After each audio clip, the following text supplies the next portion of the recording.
Welcome back, all you beautiful people of the Orphan Guild. It is I, your host, the D&D Orphan, back with another episode of Whispers from the Abyss. Our Sunday group is finally meeting once again to finish this amazing fight that was started over 4 weeks ago. Hopefully, in this session, we will get this fight done. As Gorb is actually, I checked his health. I was incorrect. He is about at a third. So he is lower than I was thinking. So he is a third health, and which means he has also activated stage 2 already. Uh, we left off where the two different sections of our group, Vadagar, Atlin, Mortem, Riley, Straw, and a summon called the Crimson Guard, are all over here fighting Gorb in his arena, while their allies, Nessa, Emmy, Lila, Godak, Irista, and Willow, are currently fighting the Kingpin. The Kingpin looks like this, but currently he has been polymorphed to look like this. Nothing but a little ferret. He's actually a squirrel, but I didn't have a squirrel image, so I just used a ferret. Emmy has been knocked unconscious, along with Lila, her pet, being bloody. Nessa is bloody. Godak is barely above bloody, I believe. Irista is bloody, and Willow, I believe, might also be close to bloody. The whole group all together is not doing great on the fight. It is a very hard fight, to be fair, as they are fighting the leaders of the Outlaws' Refuge, the evil rulers who hold over the underground with an iron fist. And with that, we will be getting back into the fight. Oh, actually, there is one more thing to mention. Vadagar, upon using the spell Mind Thrust, was thrusted into the mind of Gorb, the Kingpin's fat brother, who is literally the size of his token. He is a total of 55, almost 60 feet tall. He is a giant wall of flesh of a creature. And upon Vadagar using mind thrust and going into Gorb's mental realm, he discovered that Gorb is actually a prisoner in his own mind. It would seem that within the womb of their mother, Gorb and the Kingpin realized that Gorb would be more intelligent than him, stronger than him. But in their current state, Kingpin was stronger and more powerful, and using that advantage, he locked Gorb within his own mind, making him cursed to forever be an idiot, a giant dummy. But within his mind, Gorb's true self remains locked away, an intelligent and powerful iron inbred dragon. Vadagar and him made a deal that if Vadagar can help Gorb by injuring him to half health, making him bloody, and then mentally thrusting him again, they together can break the curse. And in return, he will help in fighting against the Kingpin, and will help in fighting against the Dark Mage, who now controls most of Sanctuary. After that, though, Gorb may become an enemy, for he has said that he will do whatever he sees fit. But a temporary alliance nonetheless was forged, and with that, Vadagar was brought back outside of his mental realm, and the fight continued, where we are now picking up at the top of initiative. Before we get in with that, we are going to go through and introduce all of our lovely players and a special guest star on today's episode. Starting with our usual group and the amazingest of people, we have Atlas.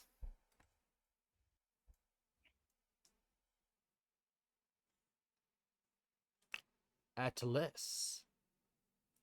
Well, you said that weird. I didn't even realize you was that name. I was also like, what we're talking about. Yeah, I had no idea. I'm Atlas. I play Atlin, a Twilight cleric, Blood Moon cleric. And you are a wood elf, correct? Yes, Wood Elf, Blood Moon cleric. It's a mouthful, huh? Yeah. From there, we have the crazy Clark 91. Yep. I'm Clark91, and I am Gadok, the wildfire druid turtle. From there, we have the great Garan. I feel like I said that one wrong too. I could also say Cool Kareem. I could say Cool Kareem. I don't know. I feel like I see him talking, but his mic's not working. Not sure. On what? Oh, Garan. Yeah. Oh, that's my other character. That's a 40k character. Just go Kareem. Kareem. Okay, so the cool Kareem. Yeah. Hi, I'm Kareem. I'm playing Emmy, a female bard of glamour, high elf. From there, we have the tumultuous Twisted.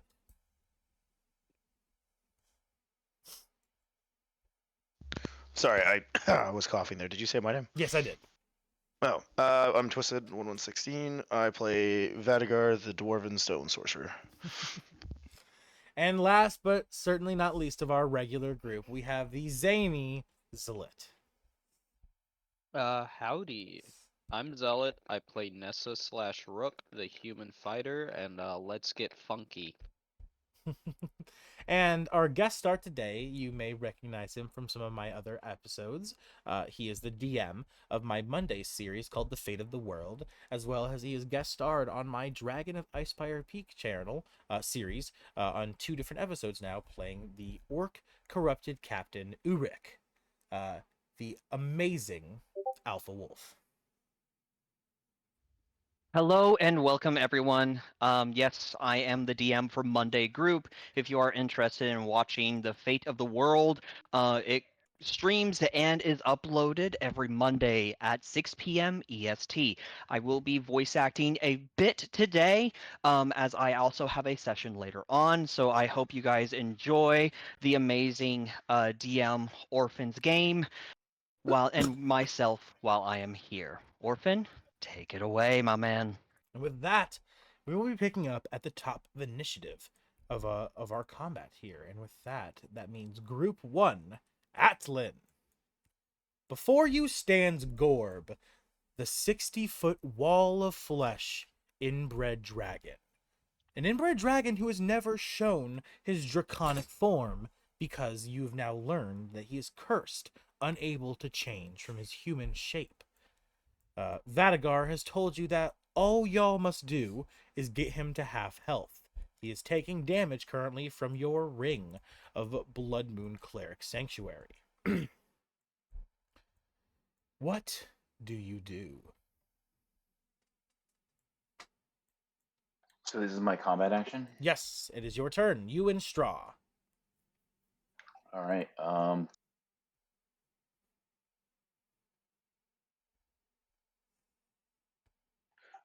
Since I can't see initiative, who would I expect to go after me? It's Vadigar's turn, right? Vadigar goes after you, correct? All right. So then I will take this turn order. I will go and attack with Straw. He's already in the midst. He will probably do some sort of maneuvering and work his way without breaking, without provoking an attack of opportunity. Position himself somewhere, opposite of Vadigar and Atlin where they are now, Okay. and he's just gonna do his flurry of blows, typical type of thing. Okay. Straw unleashes a fury of blows onto Gorb's heel, striking his iron boots. You guys can all see that the boots are beginning to become worn down. Straw's continuous punches over and over, causing significant damage to Gorb's shoes. Does he have any advantage or anything on his attack rolls? Am I rolling Um, just one dice per attack? Currently, no advantages. So one per. Yes. All right, so I'm just gonna roll 4 20s and see what happens. So the highest roll there is a 23 to hit, and then the next highest is a 14 to hit. 23 will hit, 14 will not.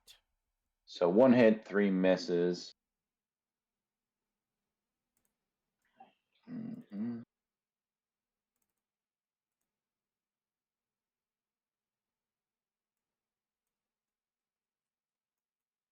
Doing a little 6 damage action right there. Okay, 6 more damage. That's gonna be his turn, and then Atlin is going to fire a guiding bolt. Let me see what level I want to use.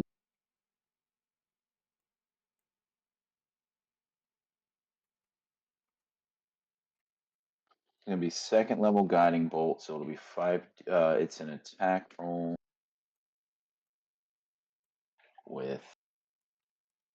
I can't remember any of this stuff. It's been so long. All right, 8 to hit.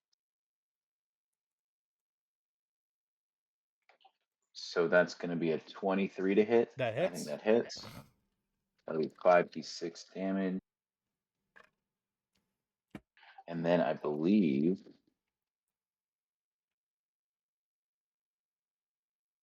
I have Divine Blood Right. Once per turn, I can. Oh no, that's just cantrips. All right. Nope. So that's it. 5d6. 17 radiant damage. Which is then multiplied by 2 to make 34 radiant damage, 34 and radiant the damage. next attack has advantage. All right. And that is ends your And turn. just a second, I want to check something. So I think we had talked about how my spells would advance because of learning the Blood Moon ability and consuming Thaddeus and stuff.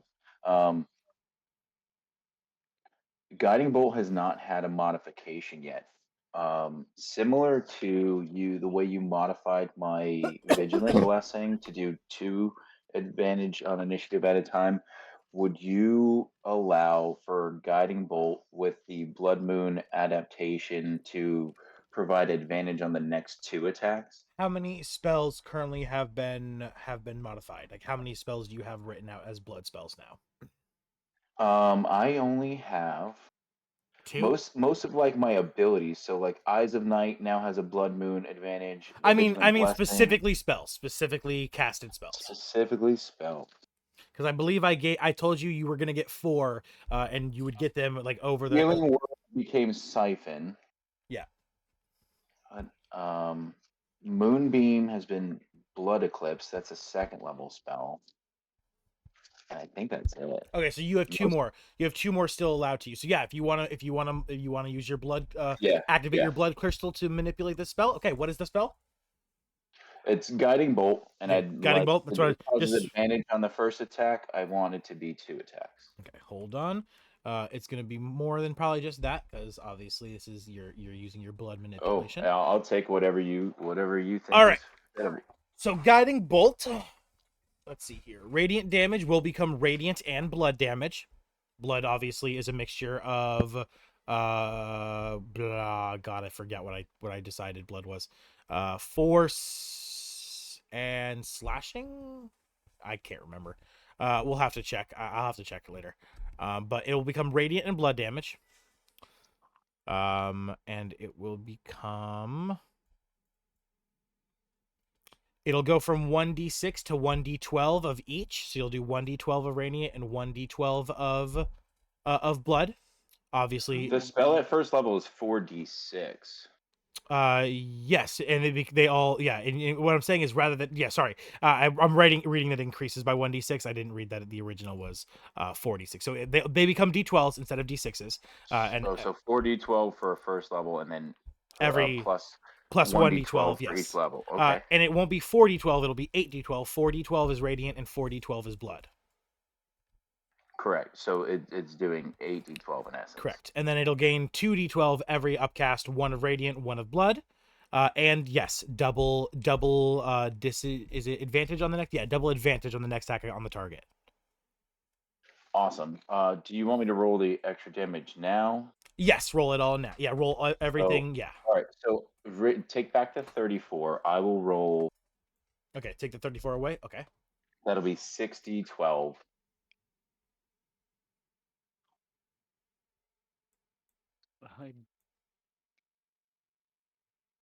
So that'll be 12 double to 24 radiant and 24 blood. Oh no, I'm sorry. If blood's not double, it'd be 12 blood. You only did 12 blood damage? Well, I guess rolling them all at the same time isn't conducive, is it? Definitely. So just roll roll 4 of them. Oh, and it should be. I'm sorry. It should be 8, and then it should be 10d12. That's what I messed up. Okay. So let me roll the 5 radiant. Yeah, 5 radiant first, and then the 5 blood, and then I'll double the radiant damage, and then 25 to 50. Okay, so 50 radiant damage. Okay. And then an additional 43 blood. Those rolls are nice. There we go. All right, so 98 damage total. And then next two attacks have advantage, Vadigar. Okay. Next two That's my attacks. turn. Next two attacks have double advantage. Oh, so it's double advantage too. Yes. All right. Next two Sweet. attacks have double advantage. All right. Atlan, you tap into the crystal that now lingers in your chest, the blood crystal that you consumed to gain Theoden's powers. Rest in peace, Theoden. We miss you. And you feel it ignite as another one of your spells becomes engulfed in the blood magic that Theoden gave you. And as you shoot out your guiding bolt, you see an extra one for each normal bolt come out in a crimson red color, as if your blood was draining from your body and just engulfing in holy flames, piercing out, striking at Gorb. One after another, you see his flesh tear apart, not only being engulfed in the holy flames, but it's like his blood is rejecting the blood damage. It's like when if you're type A and type B blood was given to you, your body's rejecting it. It hurts him even more as you see the wound fester and inflame. Ow. And he just he grunts. And what does he say, Alpha? Sorry, dealing with my daughter. What was that? So what just happened is Gorb just took blood a blood mance attack from Atlan. He sent out guiding bolt at him, but Atlan manipulated it with his blood mancing abilities from a crystal in his chest, and Gorb was struck with 2 times the normal amount of guiding bolts, along with his blood is rejecting the blood that Atlan is shooting at him. So it's like Gorb is like type A blood, and it's like type B blood is trying to force its way into his body. It's like inflaming him. It's piercing his chest. He's in pain. Okay, so as he kind of feels this, he's like, a bit better. Should have out at that time. Let's see how do you do next time. Gorb screaming out in pain. Atlan, you see your new attack coming. Right now. You see your new attack coming out of your fingertips, and just this new ability you've learned, and you feel your crystal crack a little bit more, and you know you only have one more use until it entirely shatters within your body. Received. All right, and with that, Atlan's turn comes to an end, and brings us to Vadigar. Vadigar, you see All right. Atlan unleash this fury of magical attacks. Unlike anything he's done before, you see the magic color and the kind of damage is the same as the surrounding circle, the sanctuary blood of blood that he creates. And Vadigar, you can't help but feel that Theoden's death might not have been as in vain as you all once thought. What do you do?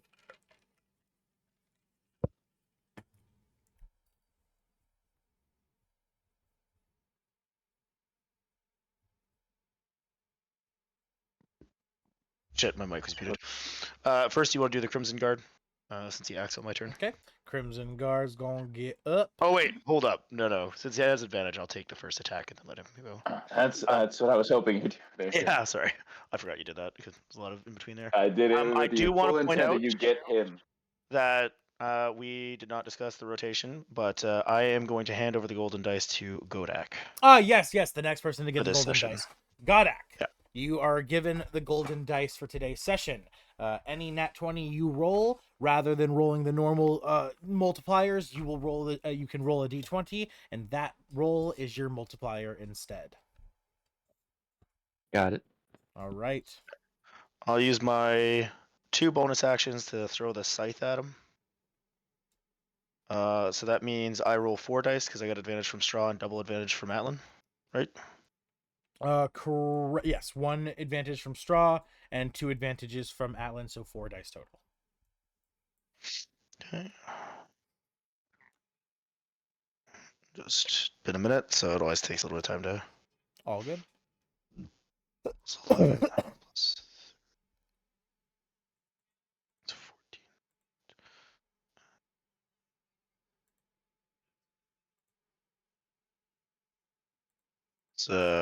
It's fucking 35 to hit, or 34 to hit. 34 to hit will hit. It's 28 to hit. 28 will hit.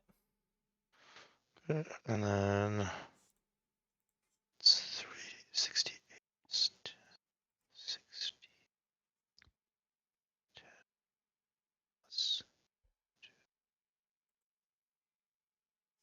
Plus, this is plus 10. 66 points of damage. What kind? Magical slashing and fire. Okay, cool. Nothing that I need to do Uh, anything about. Yeah, Okay. none of the attacks that I've been using so far I've had to do anything about. Okay. I think it's only radiant, and then he's resistant to necrotic, so I can't use my flail. All right. He takes That the is the third attack, I believe, with my scythe. So my scythe will come flying back to my hand. Okay. Your scythe shrinks back up into a tiny little ball, or a tiny little like a toy essentially, and you slide it back in your inventory. Sorry, and then am I good to continue, or are you doing something? Go ahead. Do you want me to do the Okay, Crimson now Guard I'll- yet? Let me know when you want Yeah, me to do now that. I'll let you do the Crimson Guard. All right. You gesture to the Crimson Guard that it's time for him to strike, and he runs up once again.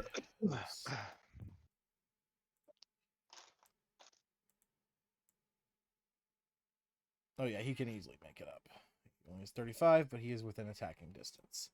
So he gets all the way up to Gorb. He reels his greatsword back and he slashes at the giant.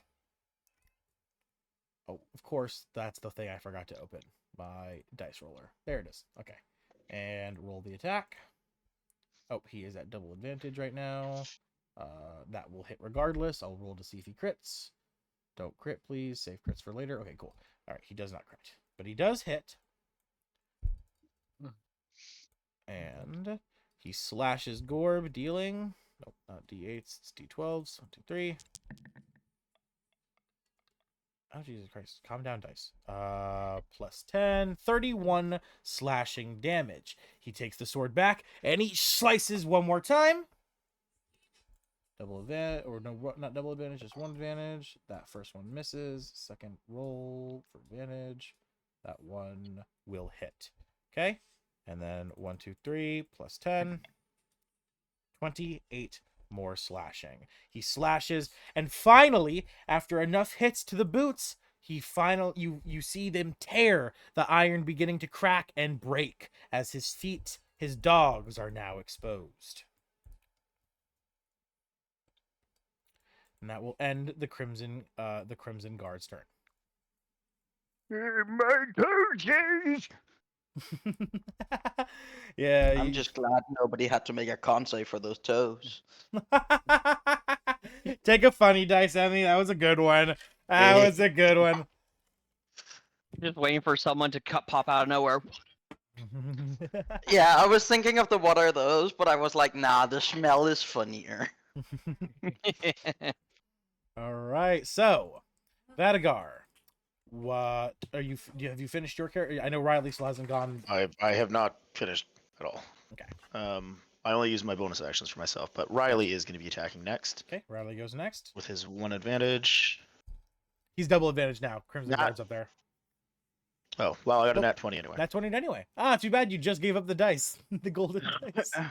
Well, I mean, I can only have it for one session, and I can't. I know. get it again, so That's what I mean. It sucks you had to give it up for that for the session. it's fine. All right, go ahead and roll the crit. Let's see how hard you crit. All right, I almost forgot about that though. That's an 8. So 2 times damage. Can I roll an inspiration into that? You mean a funny die? Yeah. Yeah, funny die can be used on anything. All right, let me just mark that down. Wait, on anything, even healing? Yes, funny die can be used on Ooh. anything, even death saves. I'm wasting 2. Fuck this shit. There, Okay. now it's like 3 times damage. Oh, there we go. 2 times damage. You got it up there. Or you 3 get times 3 times damage. damage. Yeah, you got it up to 3. You got it up to 3. I can't believe you got a 1 and then a 2. It's so fucking funny. All I needed was a 2. The only thing I would have failed would have been a 1, which is stupid. But if you would have got like a 12 or an 8, you would have been able to get the full fucking the full 4. Oh, I never even thought about that. Yeah, you could have got the full 4. I thought it had to be specifically a nat 20. No, you can get it up to 20. Nope, as long as you push it up to 20. I believe this is plus 27. Yeah, like if you would have rolled a 6, yeah, 27. Yeah, that's gonna.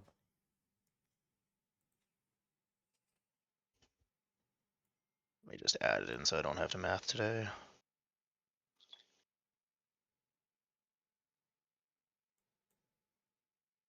$106 damage. 106 damage. Okay, Gorb's looking more win. You starting to get there.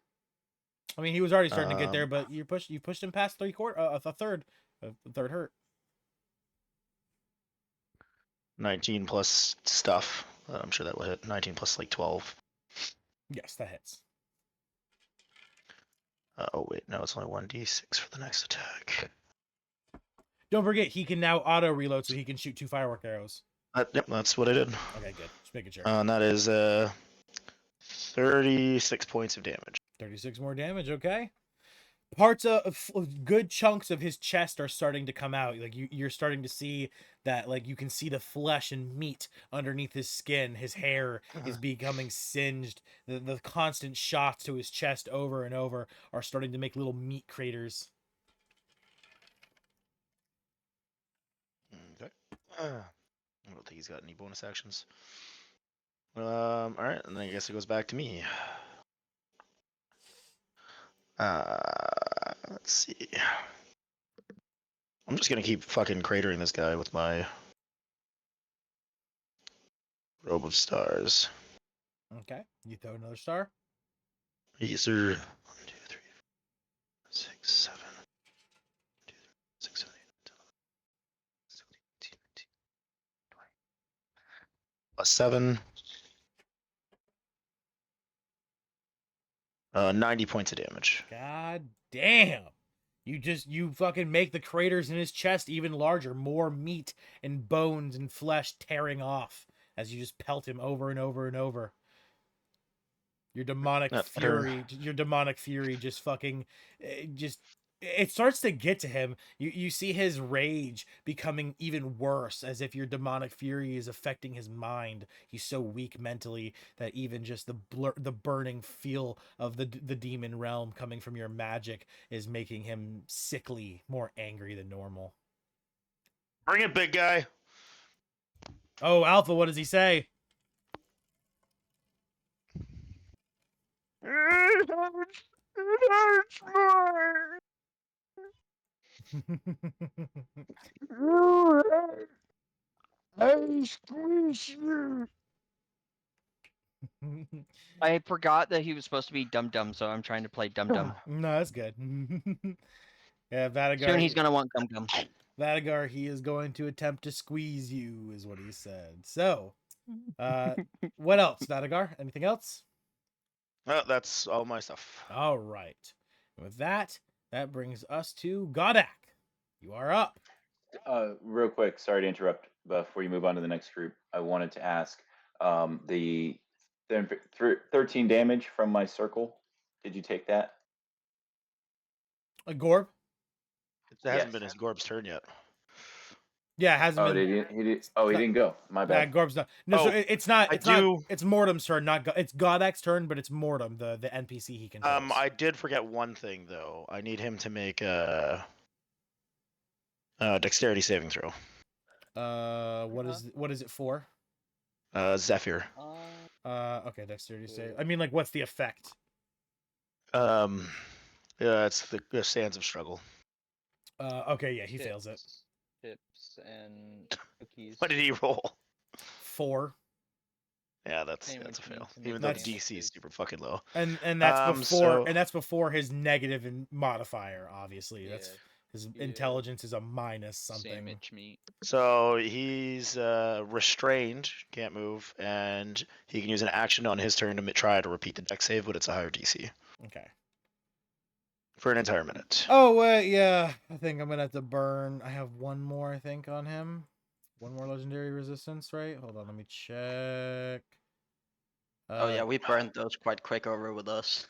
We have he has 3 total. Yep, he has used 2, which means this is his last legendary resistance. He had 5. The dragon had 3, and I think he did use 4. No, didn't it's the other way around. He has 3, Dragon has 5. he? Then he's probably already burned all of his. 'cause I've I got use up it. a whole bunch. I've got it marked down. He's used 2 so far. This is his last one. Alright. So he is now out of legendary resistances. God damn it. You know, he's totally done. Oh wait, is it? It's according to the spells because he did it against my slow twice. Or no, I did it against my slow, and then twice against my infernal chains. Hold on, let me check my check. Hold on. And then I used because I've used up all my second levels because I have mind thrusted with a third one. I used infernal chains twice that he used it against, and then he used it against my Oh right, my slow I'm spell. looking at Gorb stage 1. Hold on, Gorb stage 2. Yeah, okay, he does have 5. Yes, in stage 2. You're right.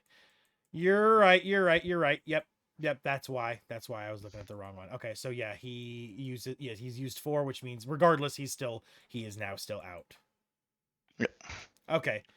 All right. Well, regardless, he is still out. He has used his extra 2 as well. They are gone. Which means yes, Mortem is up. Godak, you can go ahead and control Mortem now. Alright. Let's see. At the moment, can't do much. Oh, actually, hold on. I'm going to use a legendary action Hmm. after Vadagar's turn. So he's going to turn. He looks at. Can I hit both of you with this or no? Yes, I can. I feel it coming. Everybody within. Make sure everyone's within 30 feet. Yep, Vadagar's within 30 feet. Atlan's within 30 feet. Crimson Guard's within 30 feet. Straw's within 30 feet. The only one who's not is Mortem and Riley. Okay, Vadagar, Atlan, Crimson Guard, and Straw. You all smell as Gorb, in his panic and in his pain, he burps up like some chunks of old rotted meat that he was eating on yesterday, and all 4 of you have disadvantage on all of your attacks till the start of Gorb's next turn. And No save, no nothing. No save, no nothing. Just it's anyone within 30 feet, it gets hit by it. Until the start of Gorb's next turn. Yes, start of Gorb's next turn. Cool. I think I missed, Mortem. what was the effect? Everyone has disadvantage on their attacks till the start of Gorb's next turn. So Disadvantage. all you got to do is outweigh the one disadvantage with multiple advantages, and it's fine. So Mortem is up. I will. Let's see. Kind of want to save some slots. Yeah, I'll just probably go ahead and not. Well, see. Well, never mind that much. Do I have the attacks? I think I do. Do I have extra attack? I don't think I do because I'm artificer. I think it's just a regular 1 attack. Okay, I'll go ahead and just do a firebolt then. Okay. Okay. So it's gonna be a. That's not D20. That's a D12. So it's gonna be that plus 8. Mortem grabs a vial at his waist. He grabs some powder from his pocket, and he mixes them together. He shakes the potion up and he drinks it, and then from his mouth he shoots a firebolt. All right, and that was a. It was like a 19 base That plus hits. 8, so I was like, yeah. Yep, that hits. And 16 fire damage. Not too bad for a cantrip. Awesome, and Mortem's quick thinking, probably not even knowingly, firing a firebolt right after Gorb had released noxious gas into the air causes a little explosion, making Gorb engulf in fire, taking an extra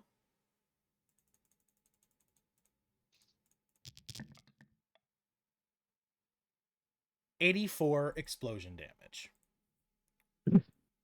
All All right. right.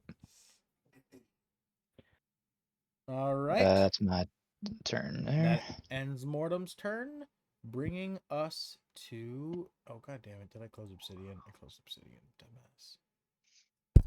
Why did I close Obsidian? Reopen Obsidian. Okay, here we go. Which means it is Creed's turn. Creed got tossed like a goddamn ragdoll. Is very injured, far past bloody. He's showing bloody, but he's looking like he's on death's door. He's gonna get the fuck up, and he's gonna run into the shadows, and Creed's gonna disappear from the fight. Fair enough. Creed has bailed.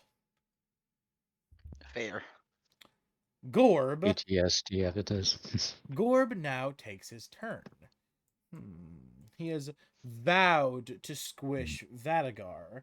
However, there's a little pesky rat who has been attacking his heels for a while now, and he's getting quite sick of it. And he turns to Straw, and I need from Straw a contested strength check. Strength save. Strength save. He needs to beat a... Hold on. 26.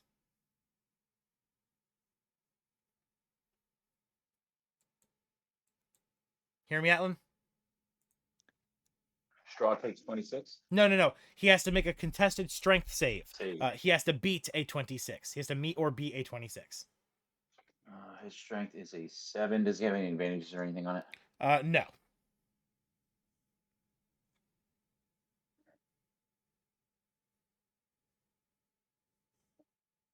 $23. Fails. So Gorb, unable to move because of Vadagar's sands, him being stuck. He gives up attempting to get away from the quicksand because he's just not that smart. And Well, instead, didn't you use your last legendary on it?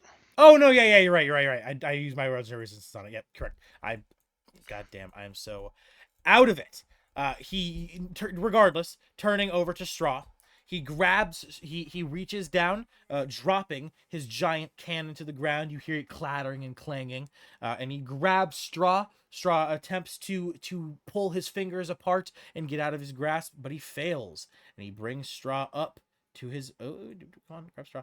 He brings Straw up to his face, looking him in the eyes before he begins to chew. What does he say to Straw?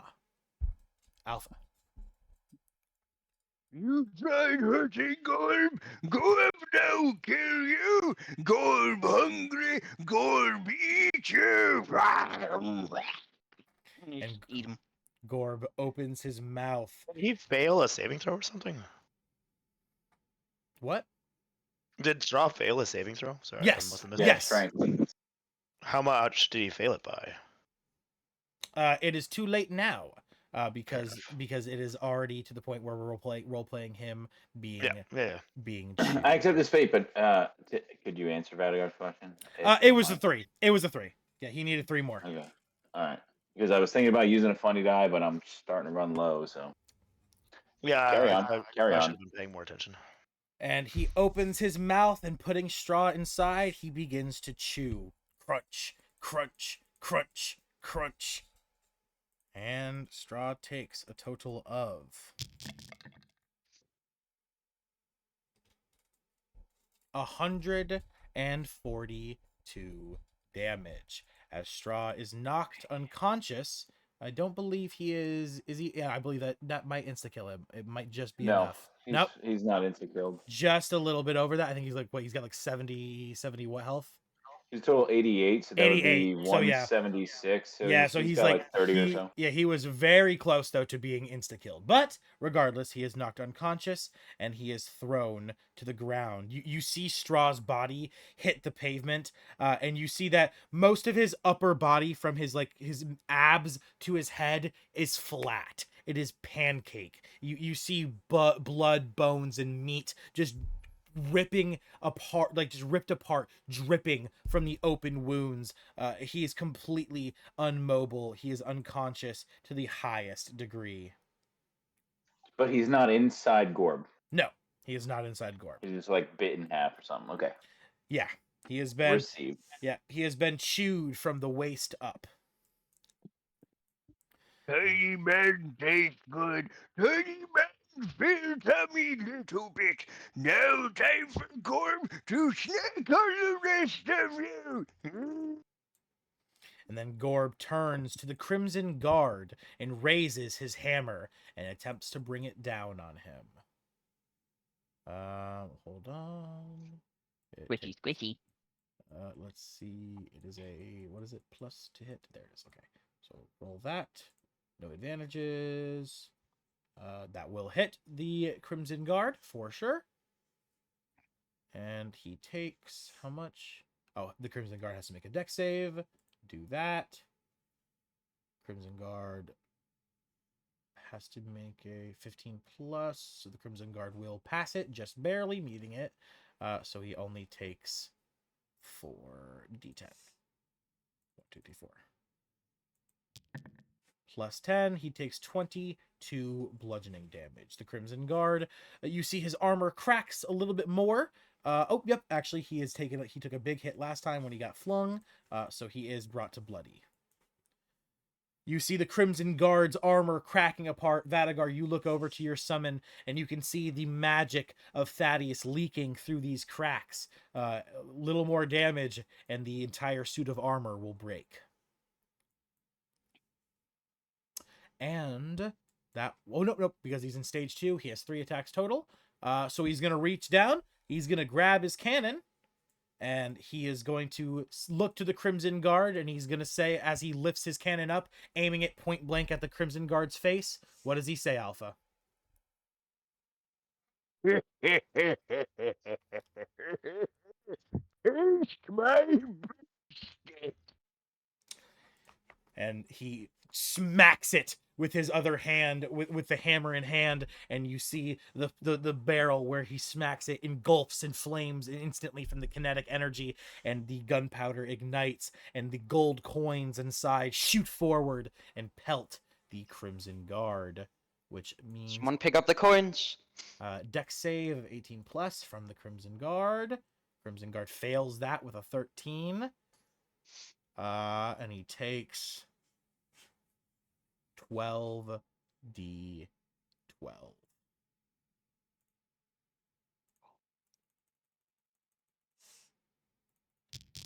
Crimson Guard takes the coins shoot out ferociously, just destructively. You see the ground underneath him from every coin just breaks apart, and the Crimson Guard looks to you, Vadagar, and before the coins can entirely pelt and destroy him, he raises his arms up and he gives you a thumbs up, Thaddeus telling you through the guard that you all can do it.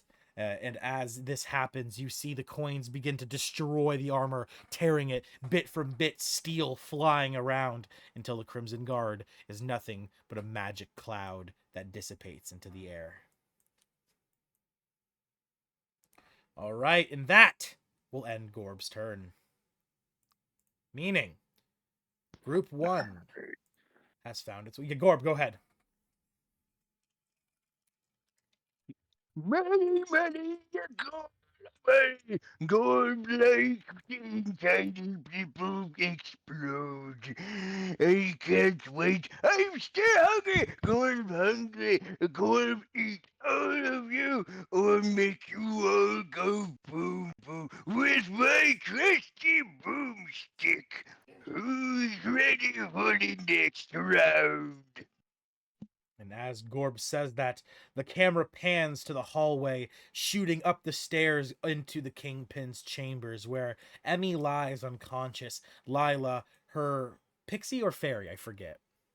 It's a pixie. Pixie. Where Lila's pixie, who was quite angry at Emmy for denying her the peace that she found within this world's underworld.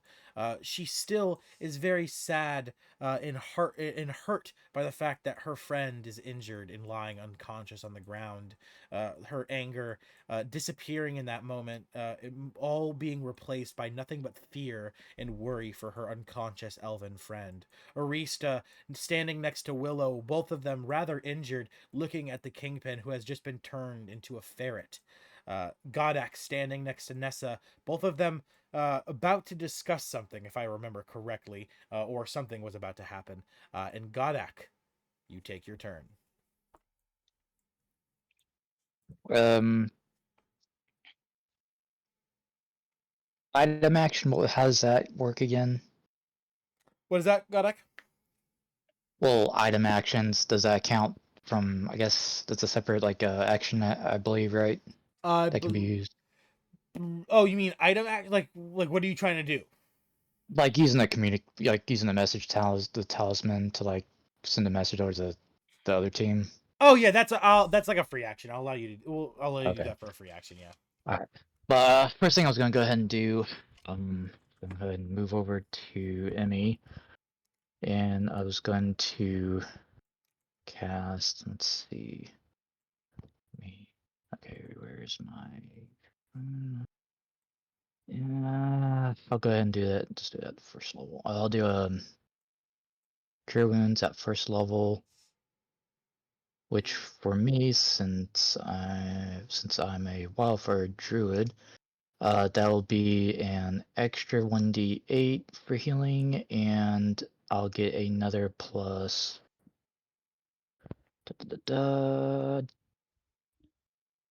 d4 as well for my weapon, my moonlight Okay. hurricane upgraded weapon. So that's going to be 1d, so it's going to be 2d8 plus 1d4 plus my modifier, and that's going to be 6. So that should get you up decently enough to. Alright, so 23 points of healing back to you, Emmy, so that should get you up Oh low yeah. enough to help with the, I guess, healing. Um, that'd be my main action. I'll use a talisman on the turrets and sending a message over to, I'd say, Vadagar, basically stating, um, fight is, well, Kingpin's harder than expected.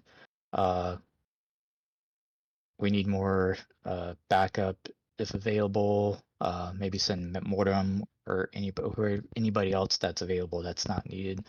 Um, right now we've got Kingpin polymorphed for a moment, but we're gonna have to eventually on polymorph him to start taking some more damage to him.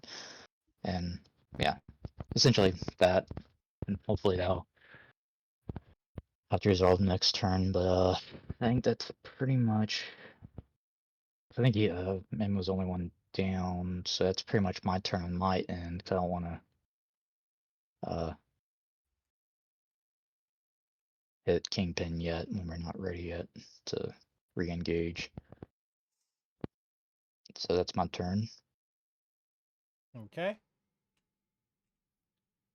All right. I would also probably allow don't attack Kingpin yet until until the whole party's ready or whatever. All right. We Okay. potentially have an hour, so.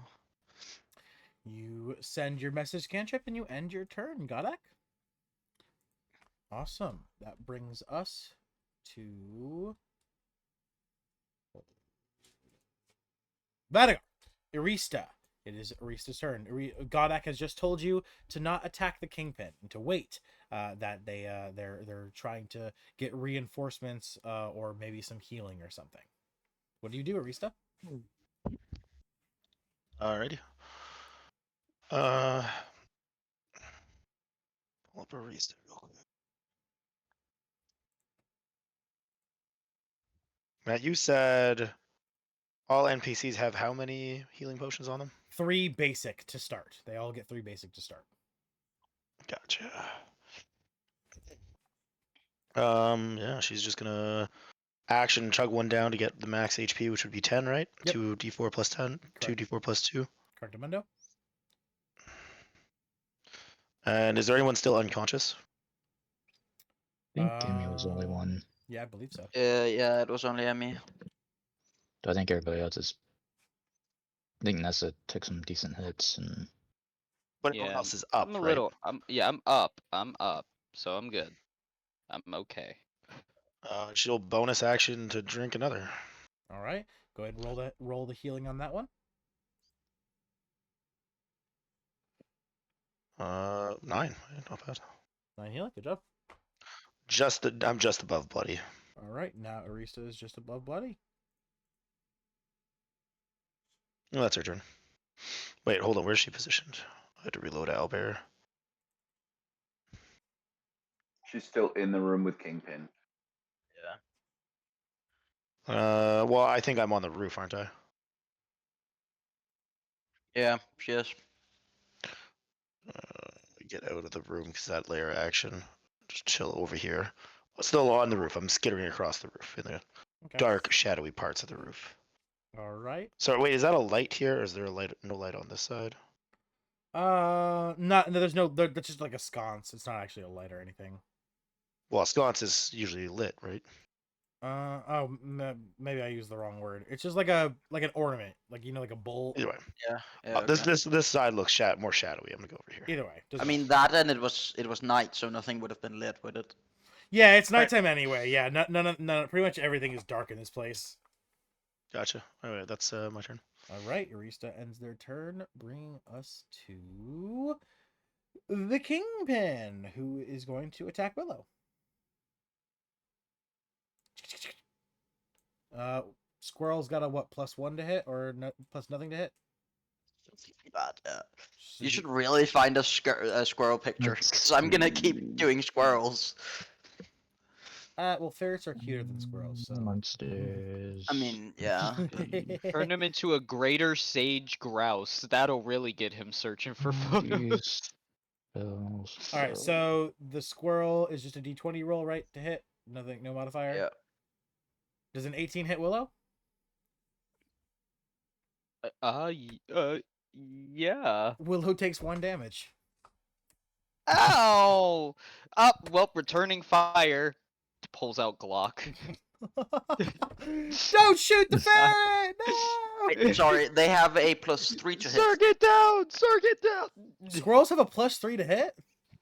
Yeah, they have pretty high dex. Jesus Christ. Well, They have still, a 1 in dex, but they do like 1 they only damage. do 1 piercing damage. One There's piercing. no roll, there's no nothing, and they have 1 HP. Yeah, so yep, the ferret Kingpin bites Willow for 1 HP. And that will Owie, end. my foot. I'm at Does- Willow's foot. Question, just I know polymorph changes the stat block. But if a creature has multi-attack, does it retain its multi-attack in its new form? No, Damn. no, it takes Oh, over that's- everything. I Yeah. was gonna say That was gonna a good say- question, though. I was gonna say, can the squirrel bite 2 times because the Kingpin attacks 2 times? No, it wouldn't. I kind of want to allow it because funny. Ferocious squirrel. The squirrel is so ferocious it has multi-attack because it's the Kingpin. You know what? Because it's a legendary creature. I'm gonna let it do it. Okay. That's So fair, it's gonna that's attack fair. again. Okay. All right, second. It's Second one's Yeah. a 5 to hit, so if it misses, it doesn't matter. Yeah. It Willow. specifically states that the target's game statistics are replaced by the stat block of the chosen beast, but this target retains its alignment, personality, creature type, hit point, and hit point dice. Why did you send me a picture of a squirrel with a beard? Does that squirrel have a beard? It looks like that squirrel has. No, a his beard. mouth is agape, It, Oh. it looks like he's got a beard. It's so like fucking in shock weird. or like he's yawning. It's so funny. I love that. Oh yeah. Also, shit. While I'm checking my messages, I Oh. just realized I have a DM from Atlan. Holy shit, Atlan! Everybody, Atlan has just entered our donations board as he just sent me a $20 donation. Everybody, fucking Holy Baller. shit. say fucking thank you to Atlan, the fucking beautiful Thank you, bastard. Atlan. Oh my Thank you, god. No, Alan. thank Orphan. He definitely deserves more. It's all I can spare at the time. Yeah, no, he really does. don't worry. No, man, I can't thank you guys. You guys never have to donate. Never forget that you guys are helping I know me. I don't have to. You guys I are, know I don't have you to. guys are helping me build a career. Every episode you appear in helps me potentially make my own YouTube life. So that's why I never ever ask you guys for donations or ever expect anything from you guys. So it's seriously, it's so appreciated. So Okay, thank but you so No, much. thank you, Orphan. yeah, thank you, Orphan. And while we're on the topic of Thank money, you. I just sold a Counter-Strike knife for $1,000. So expect a donation by tomorrow. Holy shit! You're gonna get $1,000, bro. That's No, don't no, even, no, don't no, even, no, no, no. don't No, no. even. No, I do. No, I've got no. other things to spend The it No. on. highest but I have expect ever a sold in donation. CS:GO was I know. $100. I'm just messing. I was just messing 1,000? with I you. didn't even know that market was real. I watched those Dude, videos when it I was is a very kid. market real. is real. It is real, I but it's can't like believe I've that. never even gotten that much. It's like holy, you That's It's lucky very insane. real. It's very hard to No, earn what money knife on. was it? And this was What not. knife was it? It was a Talon Gamma Doppler Emerald or something. Oh my god, you could have gotten at least 1,200 for it. No. No, you could have Yeah. gotten it on I one mean, website. all right, all yeah, right, on all Okay, right. one okay, website, okay. but the All website right. I use that also Let's has get no back to fee. Kingpin. Yeah, That's let's it. get back to That's Kingpin. Sorry, it. sorry. I just wanted to We're thank. late enough as it Sorry, is. I just sorry, I wanted was to take the moment to geeking thank out. Atlan. And also, I don't remember if I did at the beginning of this video. I said I was going to, but if I didn't, I'm going to take this moment to regardless. Corrupted Falcon, I want to thank Corrupted Falcon so much, our highest donator on this channel. Donated $85 total to the channel so far. Dropped a $50 donation yesterday, two $25 donations. One was on stream, one was off stream. And then also my player in my Saturday's game, King 1, Donovan Willows, dropped a huge $50 donation after our session ended. So I just wanted to take a quick moment to not only thank them, but also thank Nick, our buddy here in this session. Kareem, our Emmy, is also on our donator board here. With what a $5 donation. I can't. It doesn't matter. Regardless of what the donation is, our buddy Nick's $6 donation. Our buddy's up here on the board, and then as well as Xerix, who is in my Saturday game as well, is on the board as well with a $15 donation. I want to thank all of my players who donate, and I want to thank all of you at home who have donated. There's also Seth H. We've got Lee W. I believe those are the only two of the people who have donated to us so far. Oh, and Alex W. as well. Alex Lee and yes, all three of you beautiful bastards. Thank you for all three for donating. And from here, we're gonna go ahead and continue our session. All right. Thanks again, Orphan. Nope. Continue. Thank you. All right. We end the Kingpin's turn, which brings us to Emmy. You have been brought back up. You were dropped unconscious, and for the first time in a long time, as you open your eyes, you look at Lila, and she's looking at you crying. Her eyes wet with tears and stardust, because I assume that fairies are magical like that and they cry sparkly. So you look at Lila and you see her saddened by your unconscious state. And she flies up to you as she sees you awaken, and she just gives you a big ol' hug on your face, just straight on the face. Like her stomach's on your nose. You can feel her arms wrapped around, like touching your ears. She's just clinging to you. I just stroke her a little with my finger, and then I just tell her to save it for when we're done. So I look around. I move out of the room, and as I move out, I cast mass healing word. Okay. So I choose 6 creatures within 60 feet. Okay. So pretty much is the whole group: Willow, Godek, Nessa, Lila, you, and Rista. 1, 2, 3, 4. Yeah, 5. if I do it before I move, I can reach everyone. Yeah. So yeah, you do it, and everyone is given So healing. yeah, so I will roll the healing. I will cast it at. I'll cast it at 3rd level, I think. Yeah. So that is 2d4 plus 6. So everyone regains 11 hit points. Okay. Everyone gets back 11 HP. Awesome. Yeah. Nessa, don't forget to do that for Willow as well. Yay! Yeah, because Willow, Godak, Nessa, Arista, and Lila. Oh, Lila, she's no And- longer bloodied. Oh yeah, Lila's Anyone. not bloody. And then Willow is at.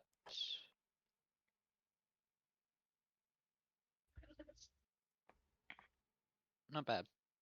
And that was my action. For my bonus action, Let me guess. Beguiling magic. um, oh yeah, I could. I could, yeah. Yeah, I do that, yeah. So no, actually, for my bonus action, uh, I will just give Nessa Bardic Inspiration, All right.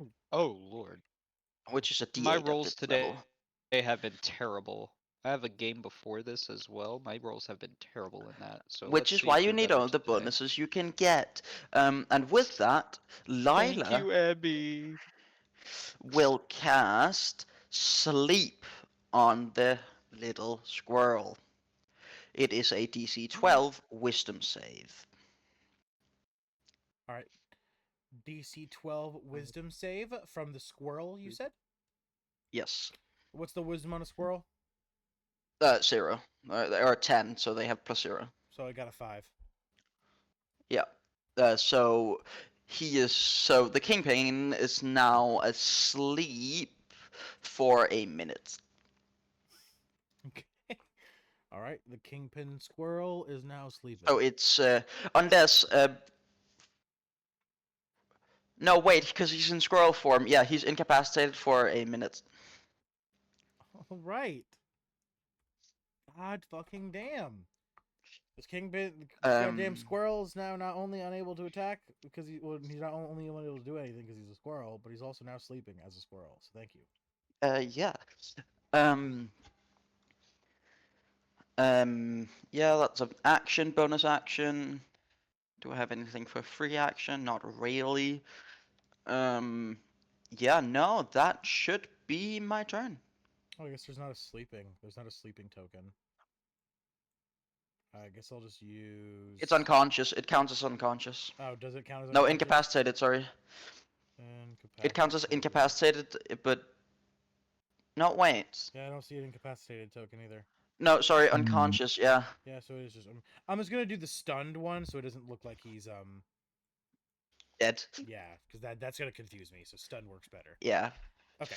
Yeah, that's fine. But yeah, he counts as unconscious, so he has the incapacitated and a bit more. All right. That ends your turn, right? That should end my turn. Yeah, well, maybe. Lila's a... Lila turns invisible also. Okay. So she turns invisible, flies down here. I walk over here. And that is my turn, yes. Ah, okay. All right. Also, I did find the incapacitated token. There is one. That would make Yeah, more I was sense. about to say there should be one. Yeah, there is one. That makes more sense than stunned. Okay, perfect. Nessa, you are up. It is yours and Willow's turn. Oh, okay. That was quick.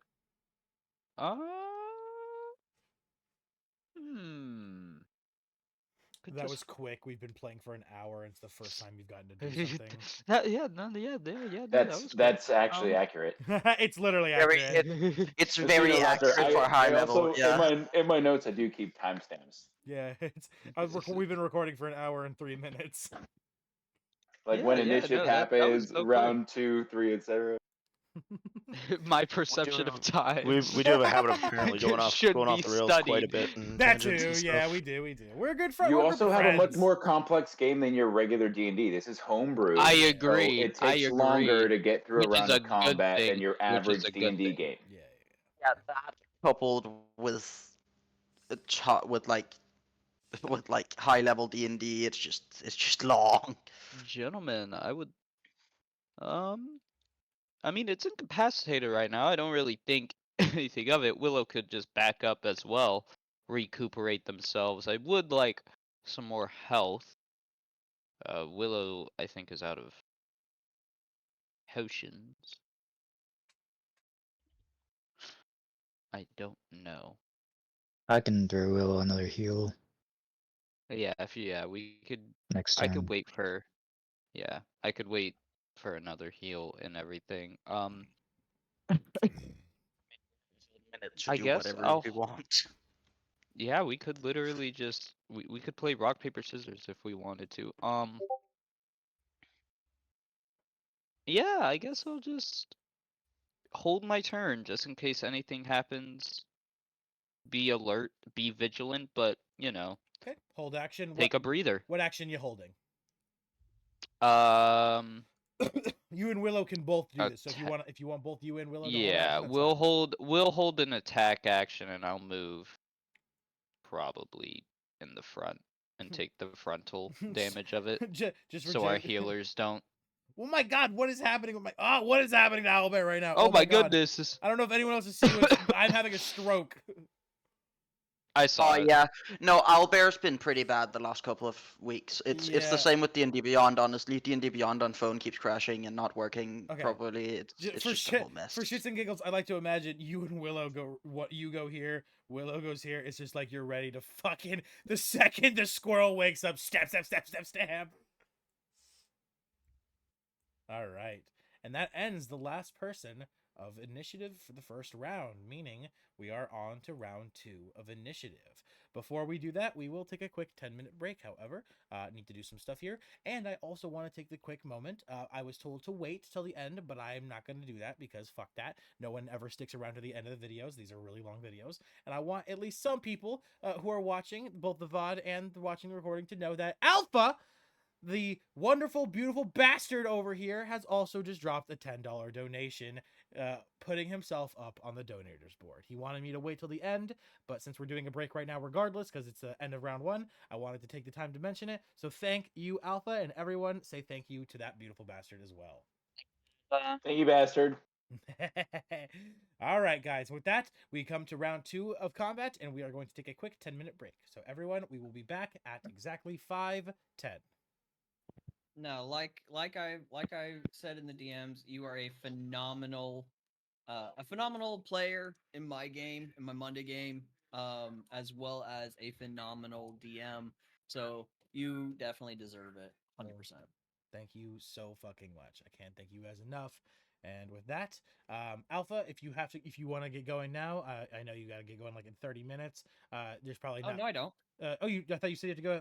Oh wait, our time's different. I think. Right. 6 p.m. EST. Okay, gotcha. All right, perfect then. Great. I just finished her dinner, so actually in about 3 minutes I'm gonna be feeding her, but I'll still be on my headset listening. All right, perfect. All right, cool. I'll see you all in 10 minutes. Alrighty. Same with you all, gentlemen. Stay safe. I'm not going anywhere. So if y'all want to chat or I do have a have curiosity comments about them. question. Yeah. What do you guys think of me playing fucking hell? What is that? It is the bastard's name. Gorb, Gorb, good yes. guy. Yeah. What do you think? When the first time talking, I think I was totally struggling. Running like chicken heck about getting my daughter dinner ready. And then came to find out, I realized, oh, fuck, he's supposed to be now smart. So it changed. What do you guys think of it? I mean, I think you're doing it justice. He's so far in campaign not really said a lot, and also not been very, we haven't interacted with him because obviously he's not, to our character's understanding, he's not been in charge. He's not calling the shots. So we've dealt mostly. Our characters actually haven't even really been down here. It's sort of looked down upon for us to be down here. So we have agents that work for us that have given us information for us to understand what these characters are, but our characters have not had a one-on-one connection with any of these. So it's totally believable for any of the characters to believe that You sound just like Gorb, and I mean, out of character. That's what I would believe. This giant, chain down. He's supposed to be a dragon. He's a powerful creature, but whatever the kingpin is doing to him is obviously affecting him. So keeping him to simple, like single syllable words, yeah, spot on.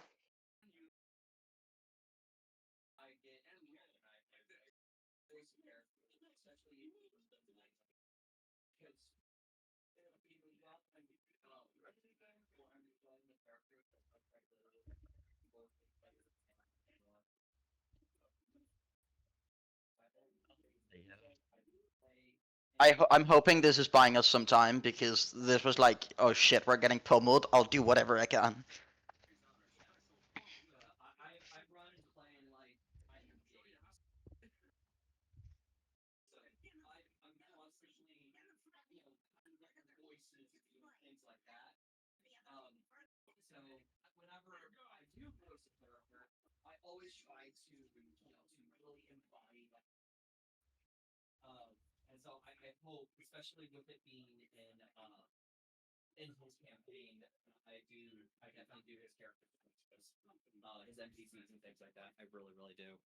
I don't want to mess anything up, especially since it's his game. Dude, you're doing great. It'll be very hard to mess up a character that, let's say, for now, let's say is dumb. It's hard to do unless you play them like an intellectual, which then it becomes a bit immersion breaking. But since we haven't really, well, I at least haven't interacted with them at all before, where we were down here, and there weren't that much. There was a little talk, but not that much. It just becomes great to have a voice. Well, Yeah, you're okay. pretty much spot on, pretty much for the Yeah. character from when we And previous as long as fought you it. don't try divulging, storyline stuff, you can't really do anything wrong. Yeah, no, exactly. Oh yeah, no, I'm real good at keeping things hidden. I'm real good at it. I like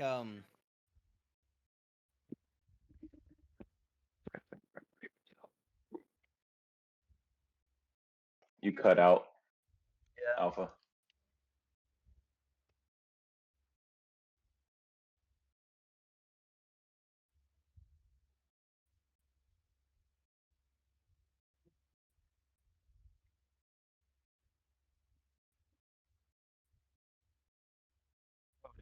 So glad I sold that knife. That's a new chair for So me.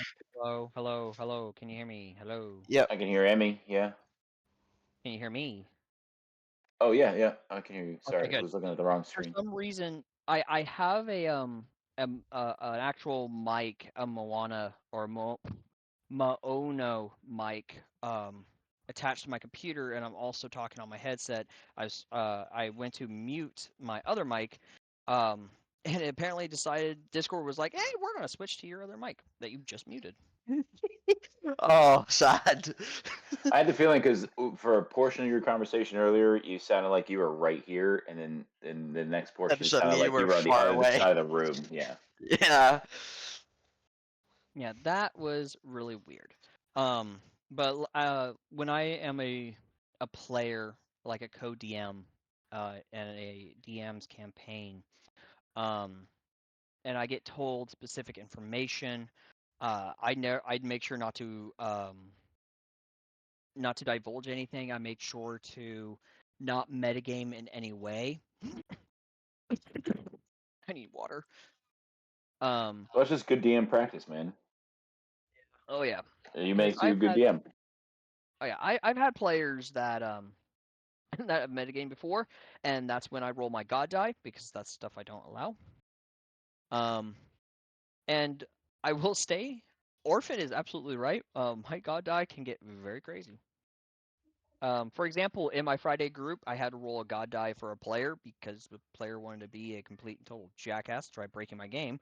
So I rolled the god die, and now this his character, who is a squirrel, now has um, human feet, size 7 inches or 7 feet, whatever. Wow. My god die is actually a 60-sided D20. Ooh. It is a pretty hefty metallic die. Anything from a 11 up, so 11 to 20, is bad. Um, if the lower the number, the funnier it is. So if you roll an 11, it's bad, but it's really funny. And then a nat 20 will kill your character. Fair. Um, You said a 10. 60-sided D20? So you mean like you roll a 20 and then you roll a 20 based on the result? Nope. Here, I'll turn my camera on. Oh, that's sharing my screen. I don't want to do that. Um, I so assume it, it's like there's multiple of each so it comes in this single. package. As I am also in the process of feeding my daughter here. She's like, "What are you doing, Dad? Feed me!" Here. I can't. Trying to enlarge your image. Okay. Oh yeah. Yeah. I assumed. So I it's not assumed it was 100. that. It's 60. Yep. 60. It is 3 sets of 1 through 20. Oh, nice. Got you. All right. Yeah. And then so a a 10 to 1 is funny but good. So at a 10 it's good but mostly funny. And then once you get all the way to a 1, um there is a very high chance your character, the entire party will level up. Nice. I've had numerous players literally beg me to roll a god die, and it rolled on in that one, and everyone leveled up, which is fine with That's a me. good nat It one. doesn't Yeah. Yeah, it doesn't break my game because that just means that they're facing more powerful creatures, so I just have to buff up my creatures that are already powerful. Exactly. So it gets to be real. But yeah, anything in between, and that's actually how Damien became Damiana. Because he straight up literally begged me, roll a god die for me. I want to have a god die rolled on me. I was like, okay. And yeah, Damien Yeah. became Damiana for the rest of the campaign. Oh, that's great. I'm assuming Alter Self can't change it then? Nope. No, okay. God has determined that Damien will become Damiana, and nothing will ever change it. Oh, that's great. Sounds like a great. Yeah, I don't particularly like it when my players metagame. I mean, I have so new players that they don't know what metagaming is, which is a relief. Um, I will like drop hints to what a weakness might be, and like I can talk with them about what their characters might know. So if they ask like that, oh, would my character know this? Then it's fine as long as they don't go look at the stat block. Yeah.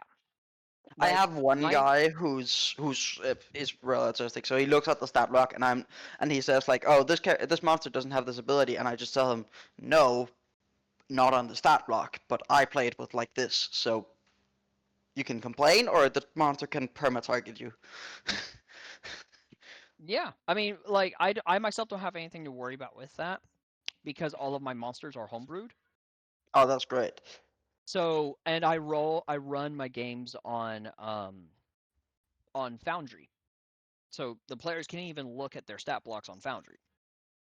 Oh yeah, that's Um, great. so yeah, it's it can get pretty hairy. Yeah. Like Um. especially if you want to see the chaos and insanity of my homebrew monsters, I highly recommend watching the part 1 of the prelude on Orphan's game. I highly Yeah. recommend it. Or not part 1, sorry. Part 1 was the role play where a lot of the players almost got themselves killed right off the bat with a torturer because they're in the Nine Hells. Part 2 is the straight combat. Oh Yeah. yeah. So pretty much the combat is a gladiatorial arena. They have 3 rounds, no short rest, no long rest, no nothing. They are given health potions because I'm generous. Um, and they have 3 waves of enemies. First wave being uh, small. Second wave being, a large creature.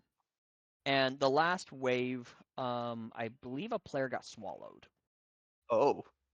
Oh, so like huge gargantuan sizes. huge size. Yeah. But the creature has an ability to where if it does 2 bite attacks, or if it bites them, they are grappled and restrained. If the creature bites them again, they are immediately swallowed. No saving throw. And it happened again. That's why I God asked about Gorb swallowing straw or not. damn. Yeah. You I was afraid. beautiful bastard. Everybody, we have another motherfucker to thank. A No, we previous don't. donator just made their donation total go from $6 to $40. Everybody, Kareem, aka Nick, aka Emmy, has just donated $34, bringing his donation Awesome. total to 40 total. Thank you so much, Nick. Let me turn my face cam on so you could the video shows my face thanking you and everything. Thank you so much, Nick, you beautiful bastard. All of you fuckers have no idea how much you helped me. Literally, I'm not even kidding. All of this money goes to feeding me and my girlfriend. We live off of EBT, government given food money, and not a lot of it. So every extra dollar we get genuinely goes to feed not only me and her, but also our 4 animals, 5 animals, 4 dogs and 1 cat. So thank you guys so much. Thank you, Nick. And with that, we are ready to hop back into our session. Yeah, I was gonna say if real quick, that's one of the biggest reasons why I sent you the money was to help you and your family out because when I run my professional games, that's literally all the money all that goes from the money I get is to me and my daughter so we Of can eat. course. So Of course. Yeah, I completely, yeah. And Atlas, do not, that DM you sent me, do not do that. Mythic Guilds has a very strict rule, no advertising. They post my videos and shit themselves, so you're good. Don't worry about it. And That's my why I asked. I uh, just wanted to be clear. not even gonna lie, I might not be teamed with them for much longer. I'm not seeing any interaction with my posts that they do of my videos and such. I've not been getting any like That's no why I one asked. I no was like, one's oh, been just like, can I drop a line because it's not you doing it, it's me. yeah, no one can, the only people they But all right, allowed to, no, you're good. so No worries. Won't do it. yeah, we might start meeting in my in the Orphan Guild depending on some stuff, but I'm not entirely sure. I do still love the people over Mythic Guilds. Nothing against them. I just their group, the Discord they have, their members just don't click on my YouTube links. I don't get any interaction. I can see when people open my link from Discord. YouTube lets me see like where people come from like external links and everything, and like Discord's like 1% of my views. Most of my views come from people getting notifications in YouTube or people just finding my shit through click through. So that's So what you're saying is that I have to talk enough in Mythic Guild chat for people to be like, "Yo, what are you talking about?" I mean that you And can then do. and Yeah, then that oh shoot, they asked me, right? I yeah, had to I'm that post gonna it, man. be I'm sorry. honest. I'm gonna be honest. Because the server is so big and it's a community server, I don't even have the like when video announcements get out. I personally hate when they do add everyone for the podcast because I'm like I don't care. yeah. Please. So yeah, most people don't even interact with my videos through Mythic Guild. So Yeah, yeah, it no. doesn't. But that's not a terrible idea, Alan. Talking about the game, like talking about how crazy the D&D session you're in is, like how much damage you like, talking about how We you are the guys only do like voice channel here right now, so yeah, yeah, but I mean, definitely that's not a bad idea. Like, if you have any other like D&D groups, like not because necessarily they like, can't groups you stop play in, somebody but from yeah. coming in and listening in. As long as they come in muted or don't really bother us, I don't think you have a problem with people listening in, right? Better thing is that I actually in the campaign chat, voice chat, I usually post the link to the video. So any rather because the people's like icons show up in the recording. So rather than them listening in on Discord, if they Oh, open the true. YouTube link, it's even better. It's it's great for me, and that I'm Remember we allowed to had one do. last time we sent to YouTube. Yeah, exactly. Yeah. So yeah, but it's I not a got bad you. idea. All right, let's go ahead and let's get back into it. All right, guys, top of initiative. And with that, I believe I know who is Me. up. Atlin, you are up. All right, let's get in the game here. All right, so now that I have unlocked my new guiding bolt, let me. Straw is down. So I had asked you about Gorb taking the temporary, or I'm sorry, the blood moon circle damage earlier. Yes. Now that it's my turn again, I assume at some point he would have taken that damage. Yeah, he did take the 13. Yes, correct. He did. And if I'm not mistaken, I can redirect that into one party within the circle. Whenever he takes damage, someone heals. Is that what you mean? Yeah, like I can heal a friendly in my circle. Did we do that for you? I thought it was just that it was more healing. Like We had talked about it being like blood bending from Avatar, right? That's almost like siphoning. Yeah, So I like believe if you. they took damage, I could channel it into somebody as long as they're within my circle. I can't like send it to Straw right now because he's not in my circle. Yeah, but- yeah, I'd allow that. Yeah. So the 13 damage that Gorb took, the Crimson Knight was destroyed, or what? Because he's not there anymore. What was that? Sorry. Yes, the Crimson Knight was destroyed. Crimson Knight is destroyed. So- Correct. Vadigar, I believe you took at least a little bit of damage. I can't tell. You have a Nope. circle on you. Yeah, I keep taunting him, but he hasn't attacked me once. So you're 100%. Yeah, I'm up temporary HP. Great. Godak, is Mortem a little bit damaged or no? Nope. Nah, he's been sitting in the back, so he's been soaking up that temp HP. Cool. Isn't, So yeah, I guess he's not. I'm not. I'm also soaking temporary HP. So can I turn that hit points into temporary HP, or does it have to be restoring health? Yeah, I'd say for that specifically, it only could be restoring real health That's fair. I agree with that. because you already So give then the 13 actually, and temp HP. there's nobody to give it to if the Crimson Knight's already down. What I would So- allow though is that you could start accumulating that damage, and it starts floating around like little blobs of blood. Oh, Yeah, And that's nice. when Like a someone battery. Yeah. and when someone takes damage, then it'll shoot into them if they're in your circle, and it'll heal them. That I would allow. So like I can put that 13 into my orbit and then move to Straw's Correct. space and give him the 13 health and get him back up. Yeah. That's what I'm Exactly. doing. What we can do, I know exactly what we can do too. I can just. So take I'm this, gonna build a new box on my Take sheet this, here for take this. battery HP. And then here, see this little red orb that circulates around you now? I'm gonna attach it to you, and this is I gave it number. Yep, and you can just type in the number that you want it to. I won't be. need it this time because I will just. Oh shoot! Let me measure. Because this map is out of scale. I think I would have to. I'm gonna move my movement. Min Straw, yeah. So that's my movement, and Straw's gonna get that 13 battery hit points, which he's not at negative 150. He's at 0, so that removes him. He brings him back to 12 hit points. Yeah, because it takes one to Just bring them back 1 up. to Yep, 0. Yeah, correct. So yeah, he has 12 he's at HP. 12. He's conscious.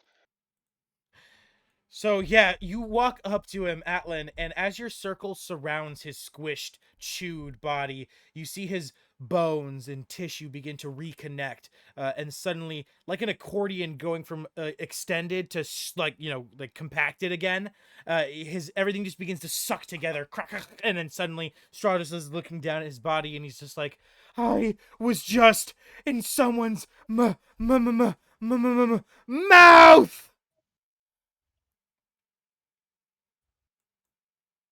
Gorb definitely has something to say about that. Mow, mow, mow, mow, I think mow, Alan mow. would speak first. Immediate response would be, "Get up, run. We can handle this."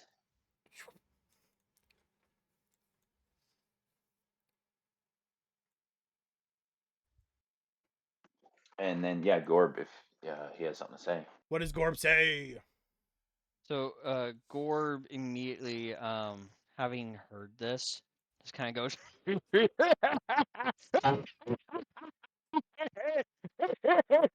Your tastes so good. Gorb love eating. Gorb love your taste. Very good. Gorb, come here. Come back to Gorb. Gorb hungry for more. So that was Actually, that was just Atlan's movement. Um, let's respond with Straw. Um, Straw would use half his movement to stand up. He would use his. He can do. Shoot, what's it called? The bonus action to eliminate the attack of opportunity, mobility or something. Um, disengage. Disengage. He uses his bonus action to disengage. Okay, so we can get away without getting an opportunity attack. Half his movement, that leaves him with 25 movement. And his Alan, action is going to be move again. Alan, you Yes. rise Straw and you look at him and you say, "Run, you fool!" And the fool begins to run. Fly, you fools! And Straw's like, "Yep." And he's going to instead of run in a straight direction, he's going to bounce back to run into Atlan's circle because he knows he should probably be there. And that's all he can do.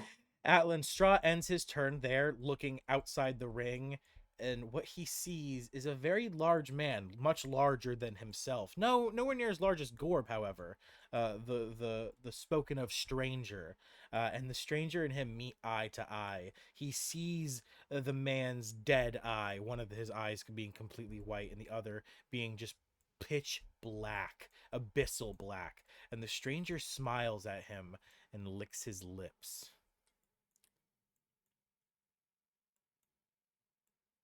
I feel like Straw would be, not necessarily visibly daunted, but after his racing experience, he's just gonna kind of like tuck against the wall and try to recover in that position. Yeah, a shiver runs down Straw's spine as he just remembers being Right. chewed a second ago, and it just freaks him out a bit, and he ducks down, and that And then Atlan's action is going to be to cast the cantrip Sacred Flame, which requires a dexterity save from Gorb. dexterity save from Gorb. All right, let me go ahead and roll that. Hey, DM Exo Blue, thank you for coming to listen into today's session. If you check the campaign VC chat, there is a link to the YouTube video. I have reactive text set up, so whenever someone's in the call, their profile picture shows up on the recording. So all of the players, they have little banners made, so your image kind of shows up between them. No, obviously hate or anything. We love have people listen in. But if you could watch on the YouTube link, not only would you be giving us watch time, but also your image will be out of the recording and everything.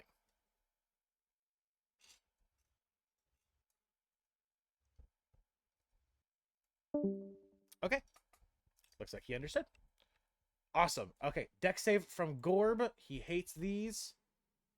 I know. Critical fail, natural one. Okay, so it is radiant damage. It's 2d8 radiant damage. Okay, so Does that mean he would take quadruple damage because he yeah, critically he takes failed? 48 and then he takes 8d8 because it's again multiplied by 2. So he takes 8d8. Well, no, it's just 2d8. And then that becomes 48, and then 48 becomes 8d8. Do you want me to roll 8d8? I would prefer. I mean, if you want to multiply that 5 by 4, you could, or No, let's roll 8s. yeah, it's more fun to roll more dice though. I mean, 8d8 just sounds cool, right? So I'm Yeah. rolling 8d8s. 32 damage, and then that's with all the doubling Yep, and that's everything. already with the doubling done. So he takes 32 radiant damage. What spell was that again? Sacred Flame. Sacred So Flame. he would incinerate with a my flame is not like bright orange and yellow and white. It's got the purplish and bluish hints to it because of my blood magic. Yeah, it's crimsony, it sparkles, and his you aim at his recently exposed dogs, and his feet are caught on fire, and he kind of does like a dance, like ha ha, he's jumping back and forth. What does he say, Alpha? Sorry, can you repeat that? I do deeply apologize. No, I was dealing with something. No, you're all good. Your Atlan, feet are on yeah, fire. Atlan, just set your feet on fire. Oh, so with his feet on fire, he'll kind of just stand there at first. Like he doesn't realize it. His feet is currently on fire. He kind of Go and smell something. Gorm smells something good. Gorm smells something on the fire and cooking. Who's cooking? He kind of looks down. He sees me. As he like is doing a little dance and everything, trying to freak the fuck out and everything. Yeah, it's exactly how I described it too. So it's so funny that you exactly said the same thing. Yeah, you hop back and forth, ha ha ha, and then Atlan, what else do you do on your turn? Uh, I think that's it. I really have very limited bonus actions, and that's all I have left in my repertoire. So Awesome. All right, Atlan. yeah, That ends your turn. that ends my turn. All right, that brings us to Vadagar. You are up. Alrighty. There's no one engaged in combat. Um, currently no. Yeah, I'd say Atlan. I'd give you Atlan because he's currently he's not too far from him and he's fighting him. And by now you would have gotten the message as well. Yeah, Oh, Vadagar. right. Yeah, you would now is when your mind suddenly is filled with God Act's voice telling you that shit's not going good over at the Kingpin. That they have him currently kind of tied down essentially, and that they could definitely use backup. Um. Um. First things first. I'm just gonna let Riley do his thing.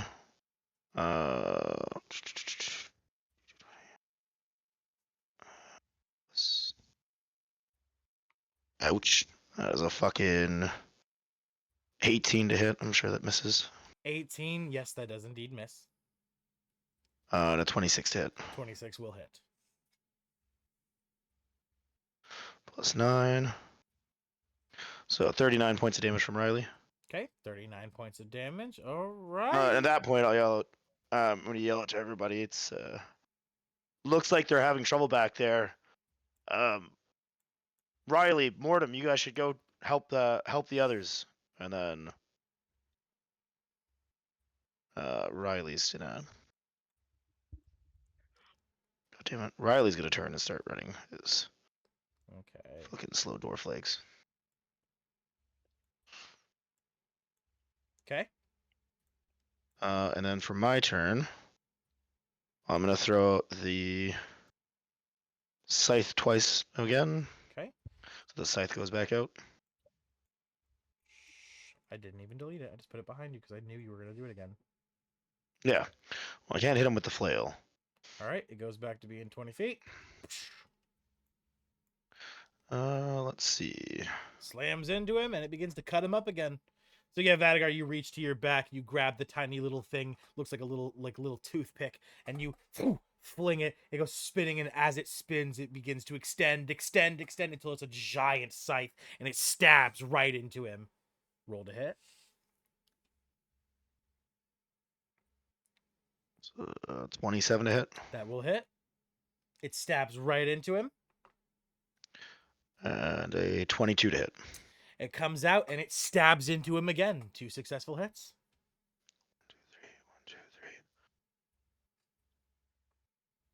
3d8 10 or 3d8?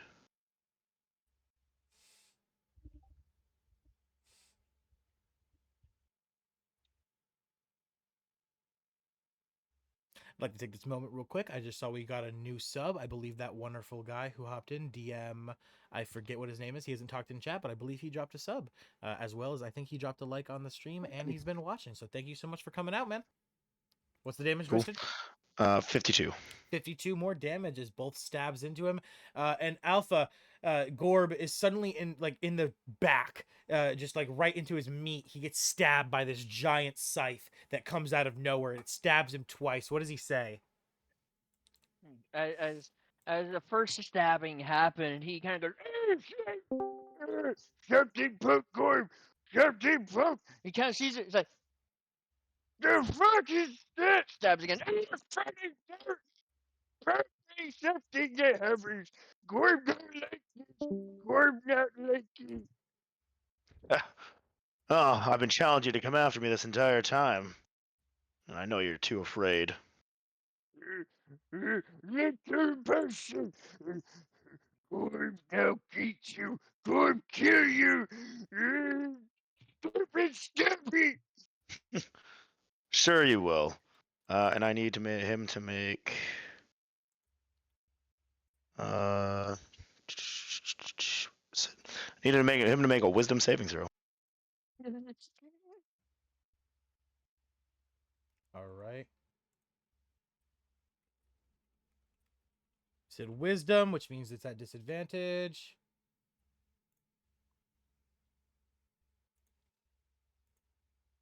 Because he's bad at these, really bad at these, really bad. Oh, aw, man, my first nat 20 of the night, and it's wasted with a 2 on the other roll. All right, -8. Ha! He's out of his resistances, so he is Yep. slowed. All right. Oh, that's fucking. What does slow do again? Oh yeah, this is a bad one for you. Oh, great! Yay! Your choice. Each creature must receive a wisdom saving throw to be affected by the spell for its duration. So it's 1 minute. It's affected for 1 minute. It can't do anything to break free of it. An affected target speed is halved. It takes a -2 penalty to AC and dexterity saving throws. Okay. It cannot use reactions on its turn. It can either use one action or a bonus action, not both. Okay. Regardless of the creature's abilities or magic items. So even his abilities won't let him do any more than one melee attack or one ranged attack on a turn. What if he has multi-attack? Regardless of the creature's abilities or magic. It's A one multi-attack, I do action Okay. or believe. bonus action, and if you use an action, you basically it's You one only get attack or one. You whatever. can only have one melee or one ranged attack. Doesn't affect don't- doesn't affect legendary actions, correct? Regardless of the creature's abilities These are or magic, yeah. magic items.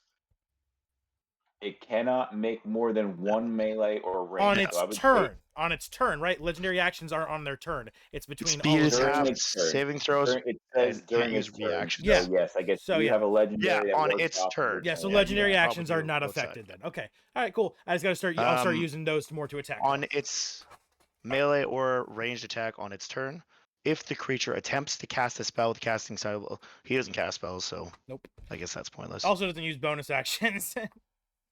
But his speed being cut in half is annoying because it goes from being a 20 to being a Right. 10. Well, and he's also Big minus half, 2 -2 AC. AC, and So he's dex saving throws. All right. So he's -2 AC, disadvantage on dex saves. Okay. He can only No. get one attack. He no longer has multi-attack. Okay. And then a creature affected by the spell makes another wisdom saving throw at the end of each of its turns. So yeah, at the end of each of his turns, you can try to repeat the wisdom save. Okay. All right. And then he needs to make a dexterity save. Dexterity save. These are now -2 to his original dexterity, which was already garbage. He was it -2? Yeah, I think. Yeah, -2, which means Gorb got a 5. So he now has no movement speed. Okay, cool. As Zephyr, his eyes flash for a moment, and the sand around his feet kind of absorbs his feet, leaving him stuck in place. Also, I just remembered, but everyone who's been attacking, who's been like Vadagar, Atlan, Straw, everyone was supposed to be at 1 disadvantage. I don't know if anyone's been remembering that, but I just remembered it myself. It was until the start of Gorb's turn, and Gorb did it like one turn before his turn. Yeah, and it's not. It hasn't been so his it- turn though it- yet. It hasn't been his turn Yeah, it since has. he's done that. You did it before. You did it before his turn last round. That's why I Yes, was but laughing. he's the very last. I did it on his turn, after his turn last round, which means he's got it till the end of this round. Alright, well, I mean, whatever. Because he's Either he's the very last in initiative, so it doesn't end till his next turn, and his turn is very last. Yeah, but I thought you did it before his turn as a legendary action, not on his turn. No, I did it after his turn. You did it after After his turn. Yeah. Godak's turn, I thought.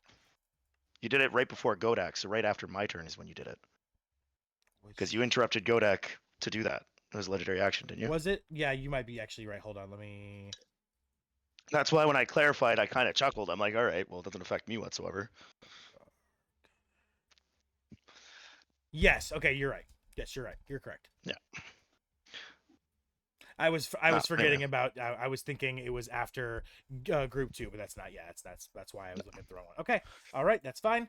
It doesn't matter then either way. So did you do any more attacks, or you're good on those, right? That was my Riley's Yes. attacks and movement. Okay. That was my bonus actions and action and Zephyr's action. I'm done. Okay, cool. All right, which means Godak Mortem is up. Mortem would have heard the order, and before he runs off into that direction, he'll throw off one last firebolt before he starts moving. Mixes up another potion, drinks it, and then shoots a firebolt out of his mouth like a goddamn firebender. So let's eat again. Nice. That hits. 2d10. I guess that's d10. Yep. And 10 plane fire damage. Okay. And how much? I know I'm kind of. I know this. I know this area was kind of tough terrain or whatever. No. This right here. This is the rough terrain. This like, it's like a barrier. It's like, you know, Okay. it's like an arena. You have to jump Gotcha. over like the the fence to get over to it. All right. So I've got my boots active. I had my boots activated at the beginning of the fight. So I'm gonna move 60.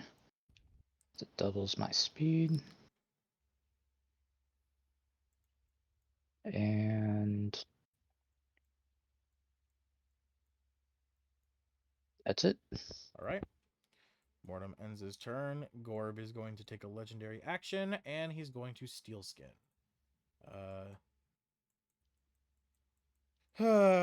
You see him clench his butt cheeks, his titties clench together. You see the pecs underneath his skin all tighten as Gorb begins to harden his skin, increasing his AC by +2, negating the slow effect.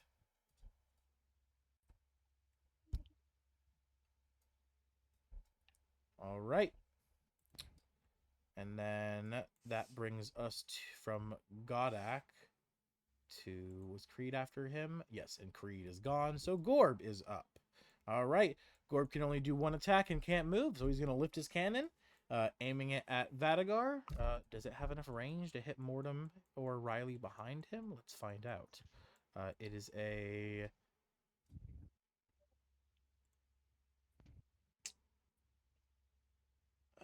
cone.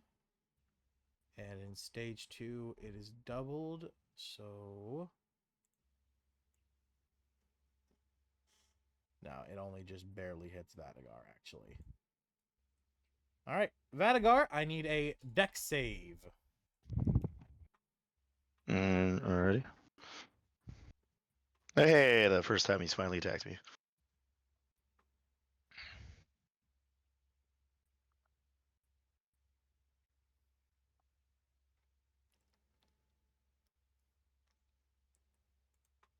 God damn it, Owlbear.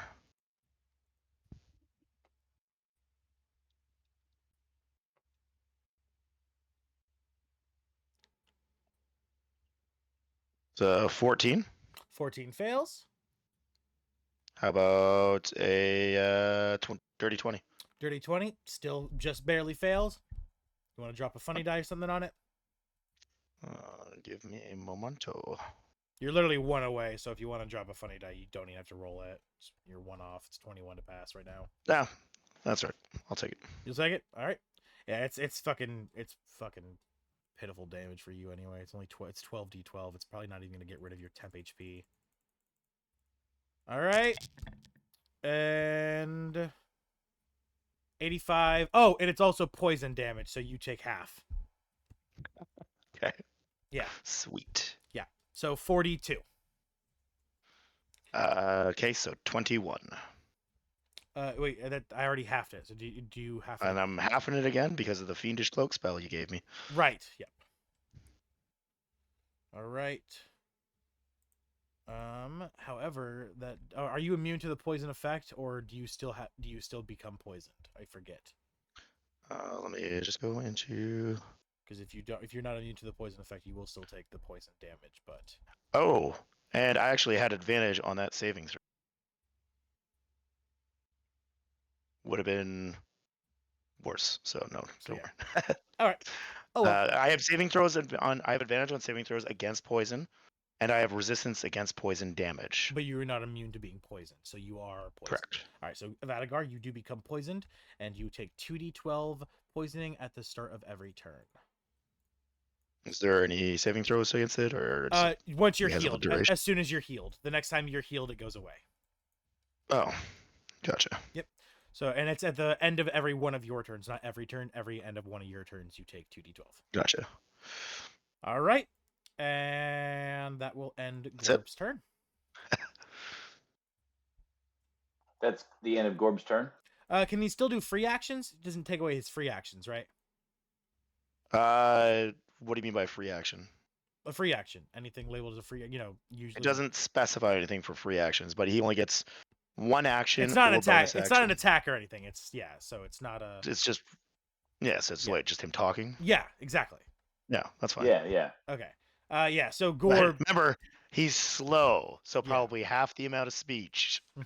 Gorb. And he's slow in the head, so Yeah, Gorb, you raised your cannon, shot it at Vadagar, and you see that your poison-covered gold coins just don't do much of anything at all to him. In fact, he doesn't even seem to take damage. It seems he's got a reserve of a buildup of some form of shield or like shell. Not even a scratch. Yeah, and then you attempt to speak to him, but you realize everything you say comes out slow, and in very like you're in slow-mo. Okay. Let's see if I can do this here. What's happening?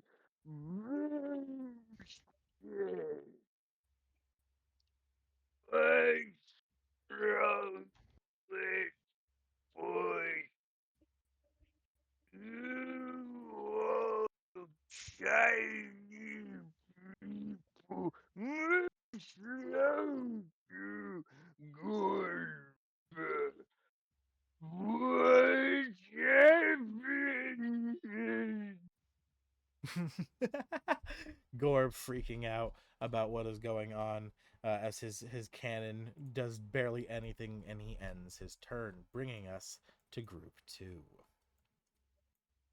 Alpha, I'm gonna go ahead. I'm gonna go ahead and say you should go ahead, and if you need to get going for your session at 6, feel free to do so now.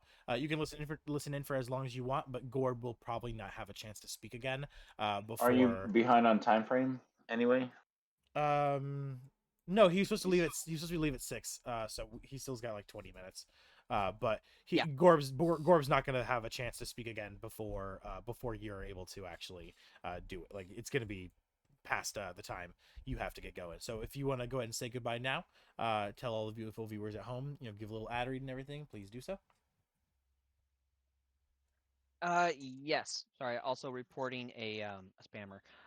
Yes, everyone, if you are interested, you can tune in on Mondays from 6 p.m. EST to watch Orphan here get his ass handed to him by the stupid decisions of some of the other players.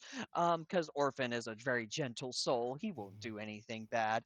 Flashback to or you Filgery could tune- Phlox, clang, clang, clang, clang, clang. But if you wish to watch the streams, it's always Monday at 6 p.m. EST. You could also catch up on videos that Orphan has very graciously uploaded onto his channel. For the players here, it was such a pleasure and honor to kind of voice for you guys and to enjoy hearing you guys roleplay. I will be silent as I listen in some more, but in about 17 minutes I will be heading off. So for all of you beautiful people, please enjoy the rest of Orphan's Torture. Indeed. Pleasure, dude. Thanks, Alpha. Thanks, Alpha. See ya. All right, guys. I'll Have a be good one, man. here, but you're welcome.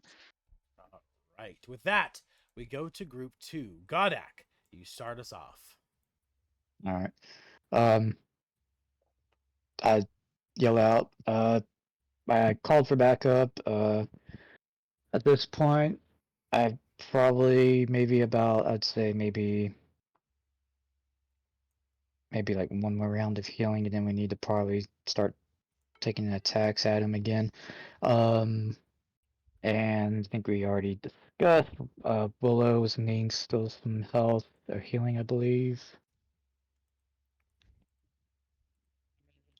For a minute. We have a whole minute to prepare. Alright, so I will use uh another Cure Wounds level 1 on Willow. I believe that's what we were planning on doing. Willow or Emmy? I can't. I think Emmy is currently more hurt than Willow, and so is Nessa. I think Willow is looking. So I can heal myself. That's true. Yeah, yeah. Emmy can heal herself. Nessa, Zealot, how is Willow looking on HP? Willow's looking fine. It wasn't A need health, bit. then Yeah. I should probably get some health going. Is Willow bloody or no? I don't have the token. I don't have the bloody ring on Willow. Are they below half HP or above it half HP? Let me check.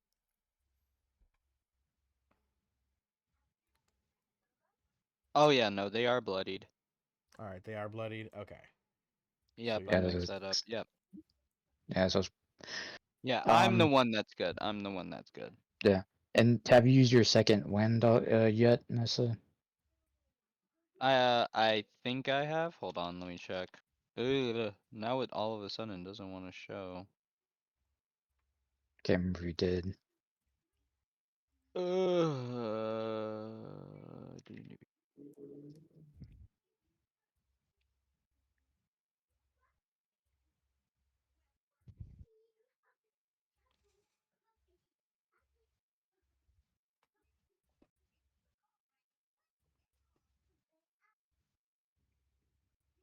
Gotcha. Um, hmm. Yeah, I'll probably go ahead and throw a Cure Wounds on Willow then. okay. Cure wounds on Um, Willow. How much HP? Yeah, Willow. 2d8 plus d4 plus. Okay, it's my sheet is stuck on infinite loading. And I'm actually kind of pissed. Hold on. Refresh.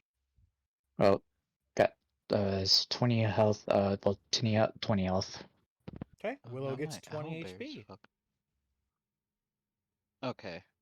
Well, at least Willow's sheet is fine. Yay, 20 HP! Is Willow above bloody? Thank you. Yes. All right. Willow is no longer bloody. Godak. Anything else for your turn? Refreshing everything helped. Okay, cool. Bonus. I don't really have I any have bonus not used my actions. second win yet. Okay, that's good then. So that'll be. Was it 1d10 plus 8? I don't have any bad bonus actions really. Nothing that's usefulness at this moment. Gotta We get can't attack it. Well, gotta don't get want to you a attack it. pet. Yeah, I'm good. We gotta get you a pet, Godak. Gotta get rid of the wildfire, your little spirit, or at least don't get rid of it. Just put him on the back line at least, and get you a pet so you can do more. He can cast through the wildfire spirit, no? Well, he Technically, does have a pet. He it, just never did anything with it. Oh yeah, he does have a pet. yeah, Right, Fenlin. I've got We even Shadow. have extra pets. Yeah, Fenlin And I Shadow. still don't know what's going on with the Rista's pet. I don't know why it's not here. Because you gave Arista a phoenix, if I recall Oh yeah, correctly. yeah. The only reason the phoenix isn't here is because this was a stealth plan. It's a giant firebird. I thought it was the same size as Silverwing. Yeah, it's still literally on fire though. It's a phoenix. It's literally a giant burning bird. Do you have a stat sheet for it, by the way? Yeah, it's the phoenix stat sheet. It's a real core creature. So just the basic Yeah. stat sheet. Yes. What the fuck? Why is my? It says my streams. Okay, that was weird. All right. So that is it for you, Godak. Yeah, All right, because Wildfire doesn't have any abilities that are useful in this situation. So Arista, you are up. Okay. She's just gonna. She's still stealth, right? Can I Yeah. hide as a bonus action and just reroll a new stealth? Sure.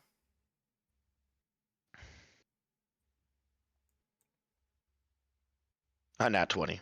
Good job. She's very. Oh, nice. Arista. Fuck yeah, Yeah, no. I think Arista uses her ability, and she completely blends into the wall like a shadow. That's Nice. right. It's a total of 31. Yeah, she is very hidden. And then she'll just how old her action to attack anything that comes in range if it does. Okay. That will bring us to the Kingpin, who is sleeping.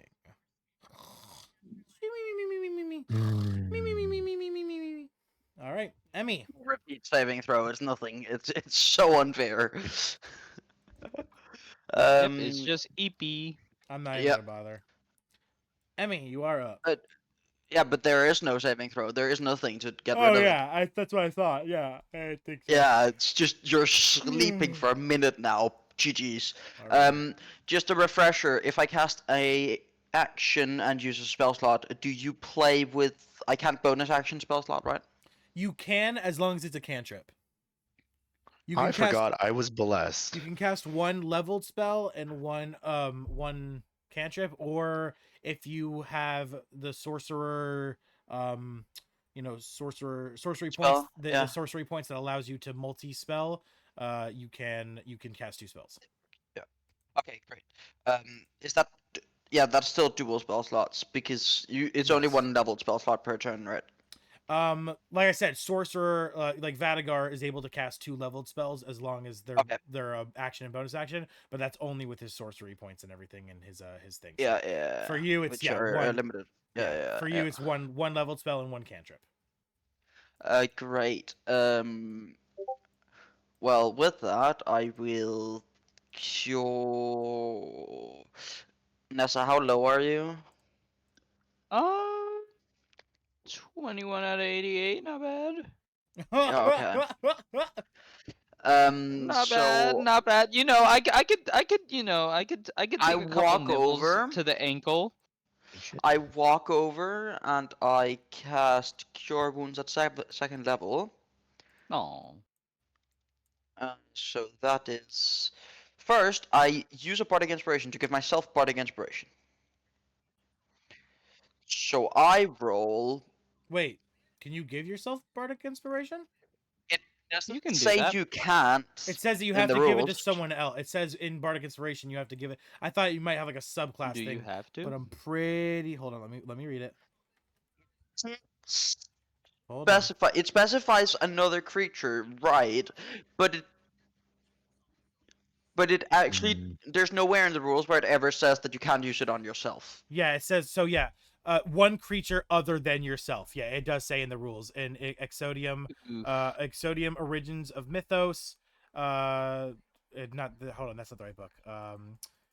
The D&D players handbook. The original, it says you can inspire other creatures through stirring words of words or music. To do so, you use a bonus action on your turn to choose one creature other than yourself. So Yeah. okay, yeah. So I would say, yeah, Emmy, if you want to use your downtime to attempt to learn how to inspiration yourself, that would be something I would allow. Yeah, okay. So I will I will cure wounds first at second level. That comes to 29 healing. Woo! Nessa, 29 HP back. Whoa. No longer bloody, right? Then I will 8, 9, 10, 11, 12, 13, 14, 15, 16, 17, 18. then I will Mantle of Inspiration, which everyone gains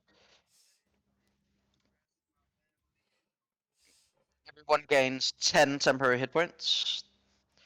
Ooh, nice. Oh wait, sorry, I had to roll it here. Never mind. You gain 12 temporary hit points. Awesome. Because it's 2 times my 2 times the dice. Okay. 12 temp The HP. number rolled. Yeah, so everyone gets 12 temp HP, and I move back here.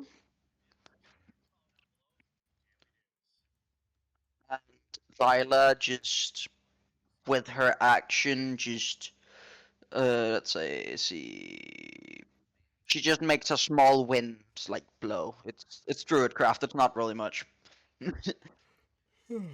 All right.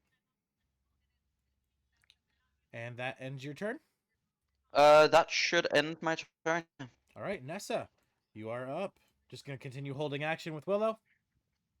Yeah, but I will actually I'll second wind. Okay. All right, you second win and you get more 1d10 HP back. plus 8.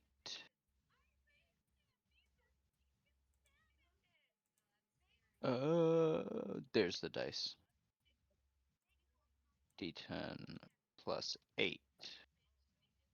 6, 8. 8 HP back. All right. And then with that, we go to the next 15. round. Top of initiative is Atlan.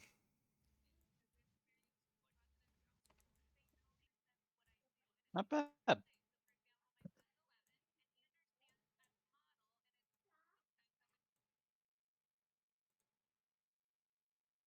Atlan, you are up. Sorry. Yeah, I stepped away for a minute. Of course, at the most inopportune time. You're good. Um,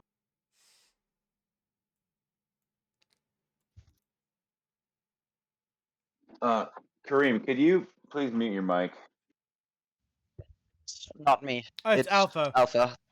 Yeah, it's really not me. Somebody's got a lot of background. Yeah, it's Alpha. I got it. Yeah. I got it. I did it for him. He should be muted for everyone now. Why am I still Nope. hearing it? No, I thought I did it. I'm just gonna mute him. There we go. Oh. Hmm. I'll just turn it down for myself. But yeah, it wasn't me. Trust me, if it was me, I would have done it like that. It's all good. What? It's yeah. Okay, now we're fine. Thank you. All right, cool, perfect. All right, all good. Sorry, it was very distracting. Um. So, I think Vadigar, you you relayed the message to the rest of us from Godok. I shouted it out and then Yeah. asked So Riley. when everyone else, all the other NPCs are running away.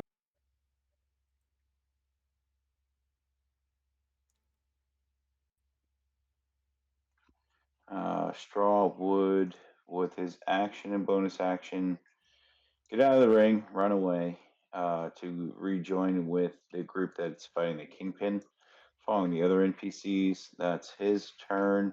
Oh, do I want to use a bonus action for health?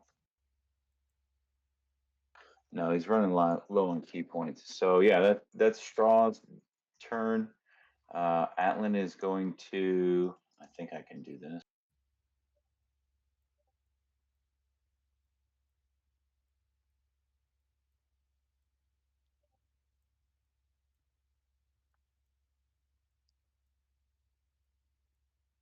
I think I can just get Vadigar in there. Does that count as Vadigar being in my circle?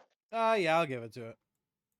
Okay, so oh, is Straw in my circle then? Yeah, I'd say yeah, he is too. Yeah.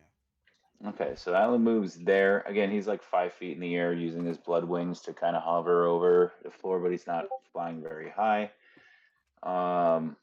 And um,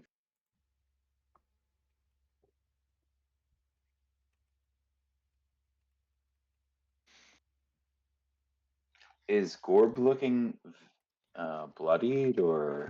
Not yet, but you are he's got open wounds. He's starting to look pretty hurt. He's getting there. He is, I would say, a few more good hits. The way Okay. you guys have been hitting with a fucking 100 damage per fucking turn, pretty much. A few more of those, and you're there. All right.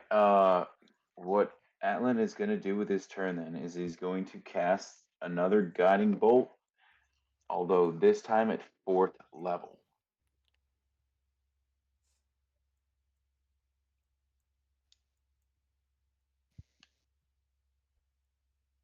So that's a max level spell slot. I'm going to roll 4, 5, 6, 7 radiant. Oh, I need an attack roll. No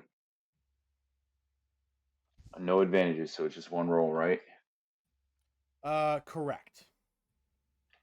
18 plus 8 is a 26. That will hit. So then it is 4, 5, 6, 7. 12s for radiant.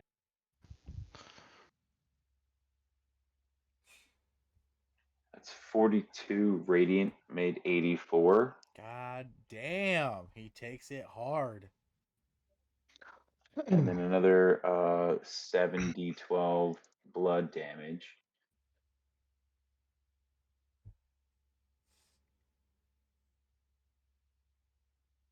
So that's 52 blood damage. So I'm talking about, yeah, a couple more hits like that, and he's fucking there. He fucking takes it. Once again, you rip more chunks of flesh out. Huge pieces of muscle and tissue come flying off as you pelt him with just fucking blast after blast of blood and radiant magic. And that ends my turn. The next 2 attacks will have a double advantage on Corp. All right. And Straw used his action to dash, or in his bonus action, or what did he do? He uses action to run. He uses movement to run. His action to dash. He does not want to use a bonus action because he's running low on key points. So yeah, Key it's as far points, as he yeah. can go. All right. Then that brings us to Vadagar. Mm. You are up. Right as I took a bite of something. Alpha did say it to everybody. He sent me a message saying that he apologizes. He didn't realize Discord had swapped his audio input settings, so it was coming through his face cam mic. And he says that He's all very, good. He said he's very sorry for it. No worries. Yeah, I told him there was no So sweat. distracted, but I was like, holy shit, that's loud. Yeah. How did I get blamed? I don't have kids. I don't have kids. Oh my god. I'm the youngling of the call. How did I get blamed? Holy fuck. Alright. All right. What's the plan, Vadagar? I'm surprised Atlan didn't move a little bit closer. You're in the ring still. Yeah, you're getting temp HP. I just that was my max movement. Yeah, hold on. I need to reload out. I also don't want to get It's eaten by. It's not Corp. showing me that I'm in your So circle. you're in Owlbear like 8 times on my Yeah, there we on go. my book. I see it. So Yeah, it's updated. Yeah, I had to reload mine too. It's fucking. And now I'm And Straw got his temp HP too, I'm guessing. sitting on an infinite Yes. reload page now. Oh, actually no, 16 isn't accurate. Although my dice roll, I might need to reload There, myself. temp HP. It's 16. It's the same. It's the same. 16 works.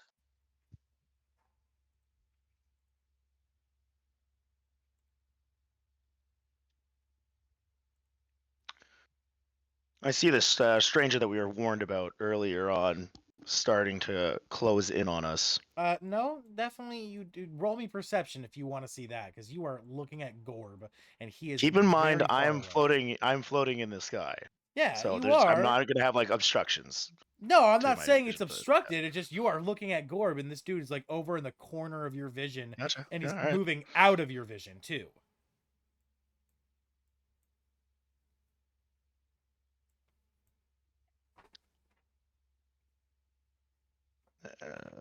Perception. Yes, perception. Correct.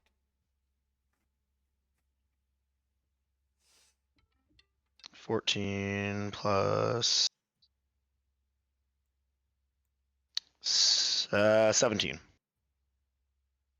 I'd say you probably caught a glimpse of him as he started to like move almost out of your field of vision. Yeah, you would have seen he's not like attacking or anything, but he's just moving around. Well, we were forewarned about him that when Gorb started taking serious damage, he would attack us.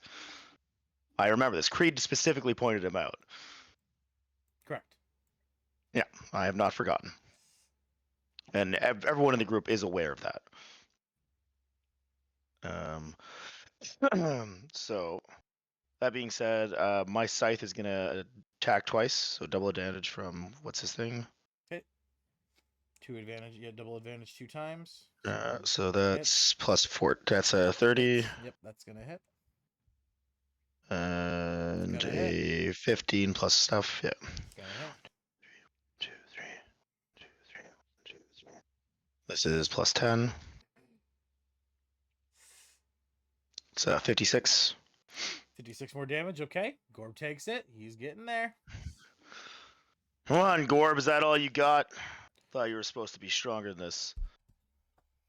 And then, as I say that, I grin, and out of the corner of my eye, I take another star off my robe, and out of the corner of my eye, I just shift my attention and shoot the robe of stars and the magic missile spell off at that stranger that's been slowly creeping up on us.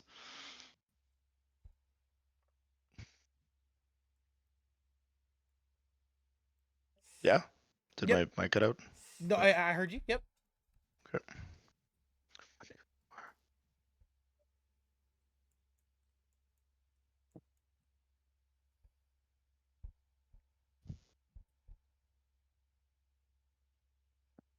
Plus 7.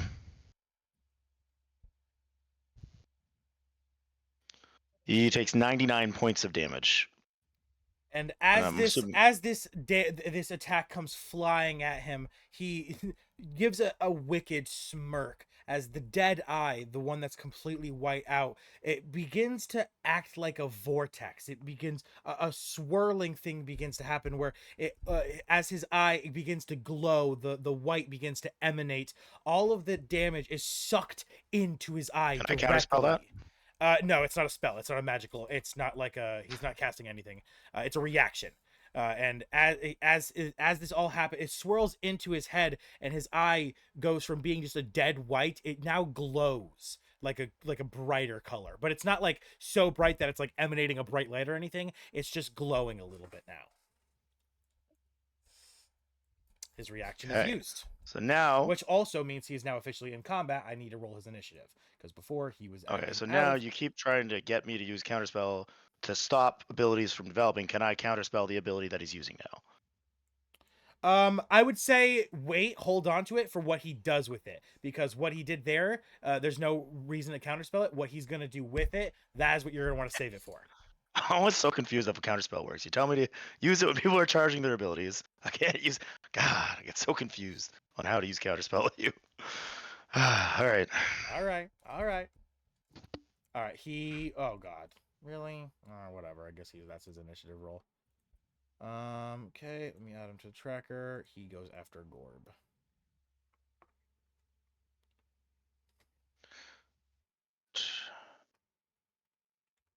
All right. And Riley.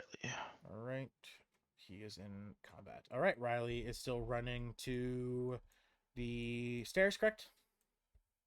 Yeah, I'm moving him right now. All right. Uses his action to dash, I guess. I assume? Yep. Okay. All right. That ends your turn and brings us to Godak. Mortem is up.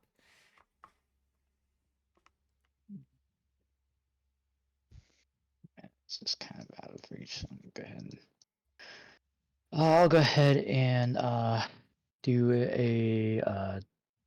use my action to go ahead and dash to double my movement.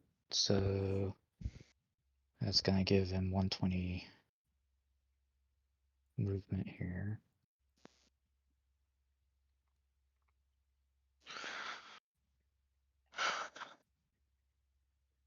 Ah, crap. Trying to move him. Just trying to move the map. There we go. All right. And that ends your turn. Bring us to Gorb. Gorb is still inflicted by slow, right? How long does that last? 1 minute. 1 minute? Okay, so 9 more turns. So he raises his cannon, and seeing that it did nothing to you, he's going to aim it at Atlan this time. And he's going to fire. All right, Atlan, I need a... What do I need again? Hold on, let me check. I need a dex save of 21 or higher. Against what? Is he trying to eat me again? No, he's shooting his cannon at you, so you have to dodge out of the way of the coins. Oh. You said 21? Yep, 21 to pass.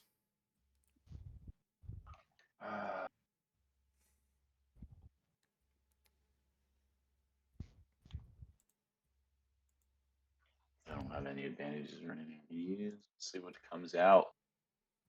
A 10.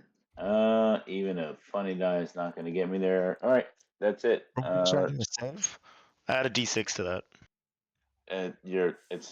No. I'm not using a funny die. Don't No, use I your. didn't say use a funny die. I said add a d6 to it. Even with the You said it D6, was. even a D6, he can't get Is to it 21. Yeah, 22 or 23, whatever the 21. save? Yeah, 21. So even with the D6, he 21. can't Sorry. get there. Oh. Yeah, no. Save your reaction. Yeah, I fail. All right. I'm sure you've got plenty of temp HP to take the hit. You take 82 poison damage. Received. All right, and you also do become poisoned. At the end of every turn, you take 2d12 poison damage until you are healed, which will probably happen, as soon as you end your turn because you're 10th HP. You said 2d12 per turn, or just 12 per turn? 2d12 per turn, yeah. But like I said, So you ends get to roll. it ends as soon as you're healed. And like I said, if you get any temp HP, which you get from your ring, you'll get rid of it instantly. So Right. Okay. Vadigar, So, also yours would be 82 gone too. damage. Your poison damage would be gone too, because you Gotcha. healed, but you do still take the 2d12. Let me roll that real quick for you. I forgot to do that. You take. But you know what? It's funny because I was saying this earlier. Is that blessed? You said I needed 1 to avoid it, and that would have been the blessed roll. Would have given me the 1 to succeed the save throw. Oh my god, that would have been fun. Yeah, that of course always something forgotten.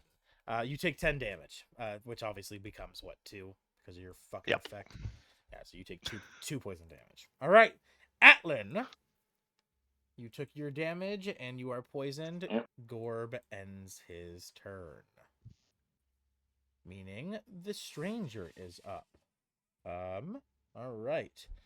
He starts his turn by using his free action. You do that attack at him, Vadigar, and he chuckles and he yells out, "Taste the power of Troy the traitor!" as he puts his finger up to his dead eye, like resting it on his temple, and you see the energy that you just shot at him that was siphoned into his eye begins to glow, and like Frieza's laser beam, like the effect that Nessa has, a beam shoots out of his eye directly at you, Vadigar, which now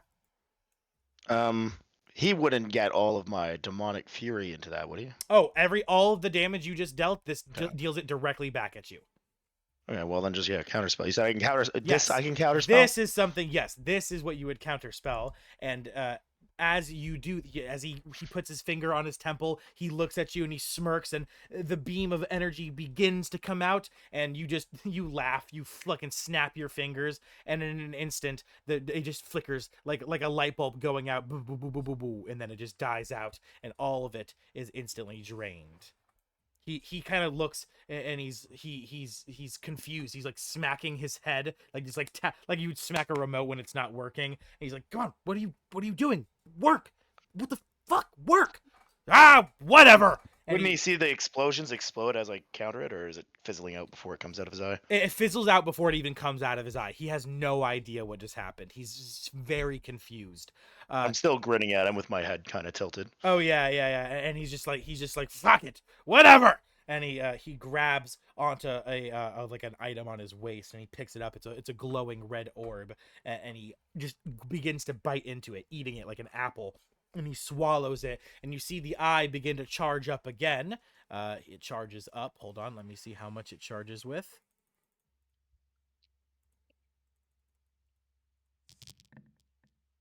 Okay.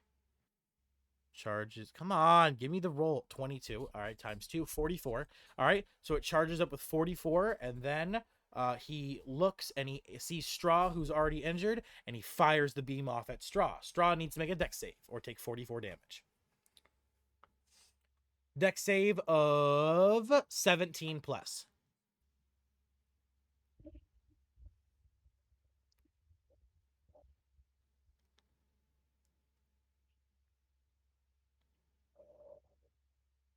Alan? What was the damage? Straw needs to make a dex Straw? save. Yeah, Straw needs to make a dex save of 17 plus, or he takes 44, 22 on Dex. a pass. Got you. Dex save I can do. Plus.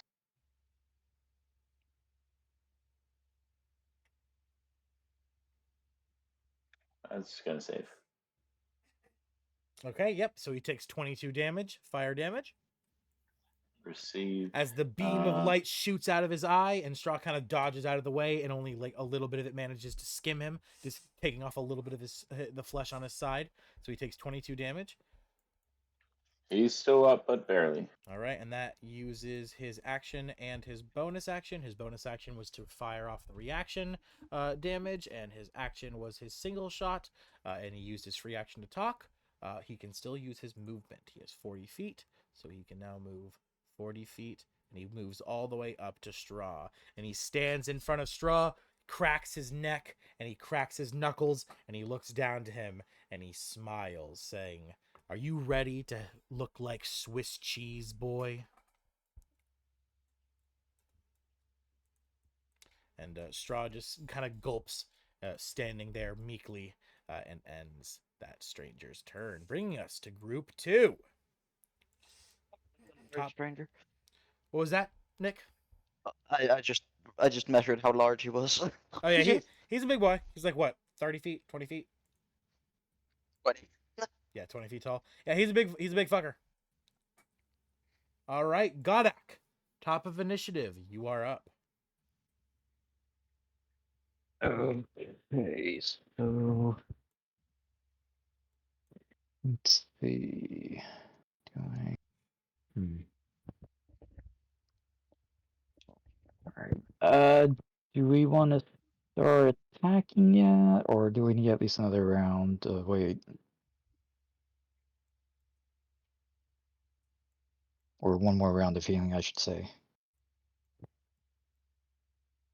Godak, you ask this to Emmy and Nessa. Yeah. Emmy and Nessa, what do you guys think?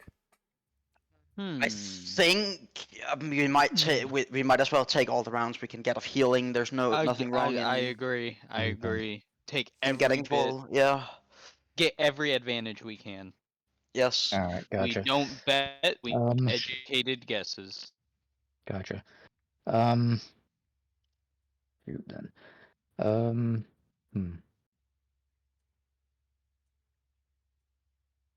Let's see.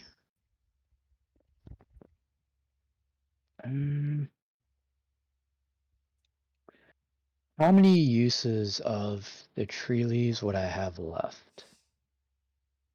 Oh God. I think you've only used those like once or twice, haven't you? I've only used it twice so far. Yeah, so I don't know, how many leaves do you think you grabbed, man? That all depends Yeah, on. that's the thing. That's because we never really specified on when we were at the tree, like Let's the say specific amount I would let's have say grabbed. you grabbed one branch. Let's say you grabbed one branch, and that one branch had a total of 20 leaves. Okay. In that case, then I'll go ahead and How many uses would that be? 20 out of the 20 would it be like one leaf per Yeah, use, or one like leaf per two leaves? use. Yeah, one leaf per Okay. use. Yeah. I'll go ahead and It's a fucking tree well, branch. It would have a bunch of yeah. leaves on it, realistically speaking. So Yeah, I just don't want to like yeah. break the game, so to speak, Yeah. with abusing that. Gotcha. So I'll go ahead and grab a leaf out of my pack, and would that be would other people be able to use it? Oh no, that's a you exclusive, homie. If I've No, that's okay. I mean, I was just wondering if I would allow I was just players. wondering. I would allow players to attempt, but they're gonna have to make a con save because they don't Gotcha. usually eat raw leaves. Gotcha. But I think Fine. well, I think Emmy already had technically at least one potion, I believe. I think we already discussed, I believe, or I can't remember who, because the group went back to the mana pool to refill. But okay, I'll go ahead and do that. Use leave to re-up my slots. So that's good. So I'll go ahead and Nesta was still looking pretty bloodied, so I'd probably go up to them and go ahead and throw a. Well, since I got some slots spare, I'll go ahead and do a second level cure wounds. Oh, too bad the person So you that'll were. There we go. All right, so that'll, Zealot, that'll you're getting be healed. yeah, so that'll be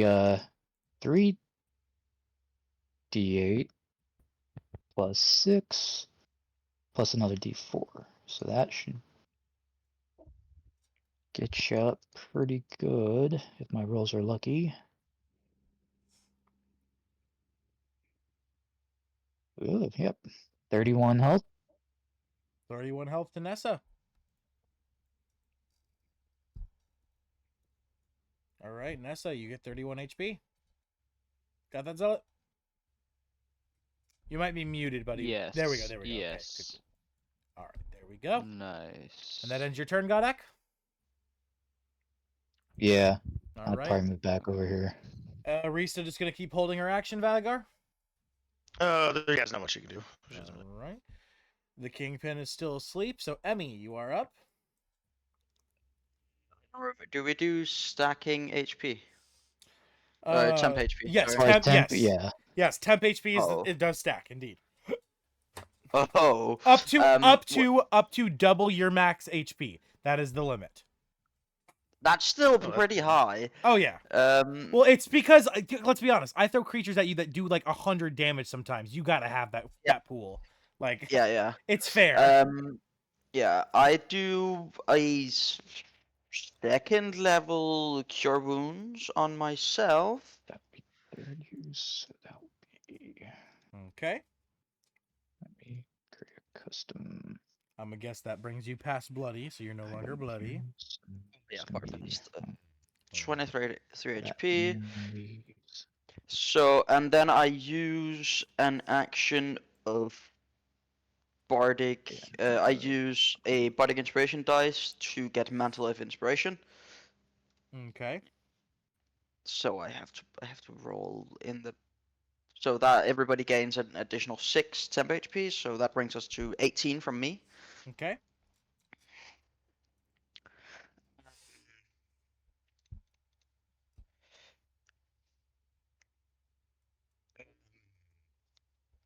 Yeah, that Ends your turn. that should end my turn. Just looking at Lila's spell that she still has up.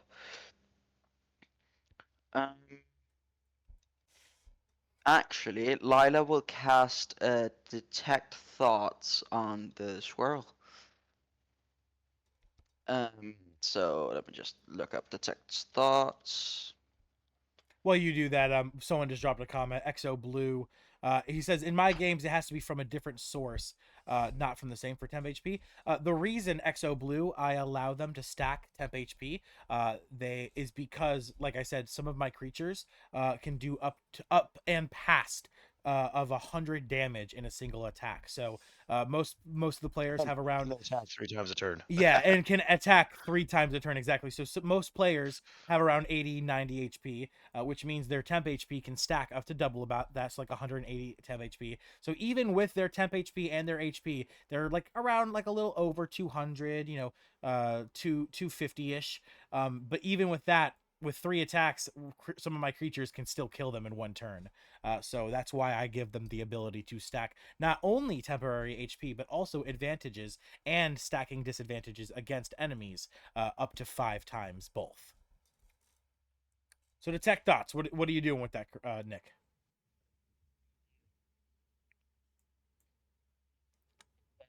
So I detect its thoughts. It doesn't.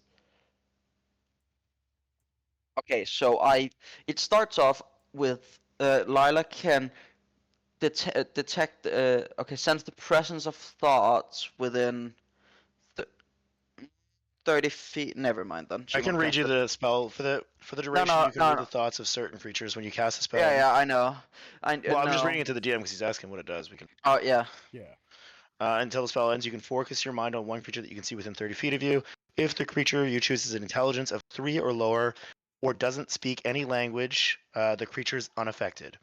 You initially learn the surface thoughts of the creature, what is most on its mind at the moment. As an action, you can either shift your attention to another creature's thought or attempt to probe deeper into the same creature's mind.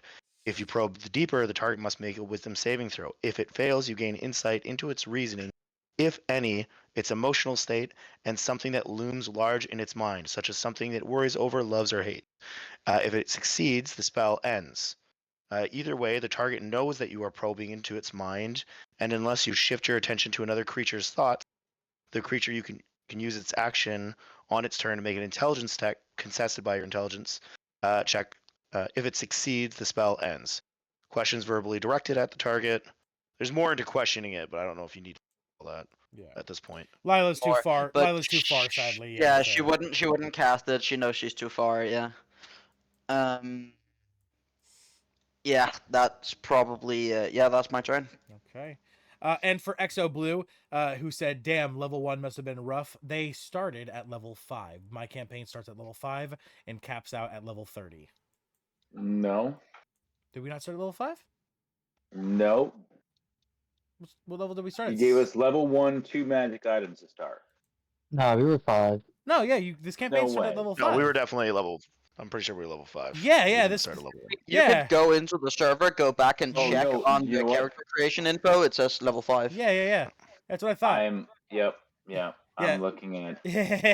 Yeah, so this campaign started at level 5. So yeah, it's a lot. This is definitely a hardcore campaign. So yeah. All right. And with that ending your turn, Emmy, that brings us to Nessa for the last turn for this round. What are you doing, Nessa? Same hold action, I assume? Yeah, I might as well. Let's just get, You want to roll your attack on the couch? That way you can still attack things. No. Start- I'm patient start with carving His furniture around. It's like one of those things. It's like one You of can those also things. You be take your eye off looting- of it for one. Oh you yeah, can that is also true. loot the corpses of his allies that you've slain to try and gain anything that might be useful to you. Yeah, you could go That over. is true. You could go over and loot Oliver's corpse, or you could go out there and you could loot Kilkari's Willow corpse. Willow will go and grab Oliver's stuff. Okay, Willow goes over to the couch where he died. Or no, actually, Oliver died over here, right? Oh yes, over there. And then, are you gonna go to Kilkari, where Kilkari died? Yes. Where did she die? She died on this couch back here. Or, yeah, back into the might, couch might not area. be, yeah, you might not be able to reach it. But yeah. Okay. Yeah, we'll search. We'll do an investigation. Both of y'all roll investigation. +8 for Willow. So let's roll for Willow first. If you want to use it. 14 for Willow. Let's go to Nessa. And then let's see. It's probably not good. Nessa, Oh, you it's a rolled +2. What'd you get for Willow? It was 14, right? Willow was a 14. Nessa is a 10. And then what's your bardic inspiration? I How? believe he said What? it's a D8. D8, yeah. 1d8. All right. 10 plus. So 17 for me. Okay. Nessa, you find something the group has found before. Something that came off of their fallen comrade. But this one is different, weaker than Theoden's. You have found a Bloodmancer's crystal. You could consume it yourself to modify your abilities and 2 actions or spells to become bloodmancing abilities or spells or actions. Or you could give this to Atlan or anyone else to either recharge Atlan's blood crystal within his own body to give him the ability to gain more things, or you could give it to someone else for them to gain the same buff as yourself. I'll just hold on to it for now. Yeah, obviously, in character, you don't know any of this. You don't even know what this Yeah. item is. Ooh, shiny crystal. It's a red like prismic crystal. It's like a triangle, and it emanates very bad energy. Oh, this thing got bad juju on it. No. Okay. And Willow Willow finds nothing of use. Fair enough. And then we just head back to our little spot and get back in position.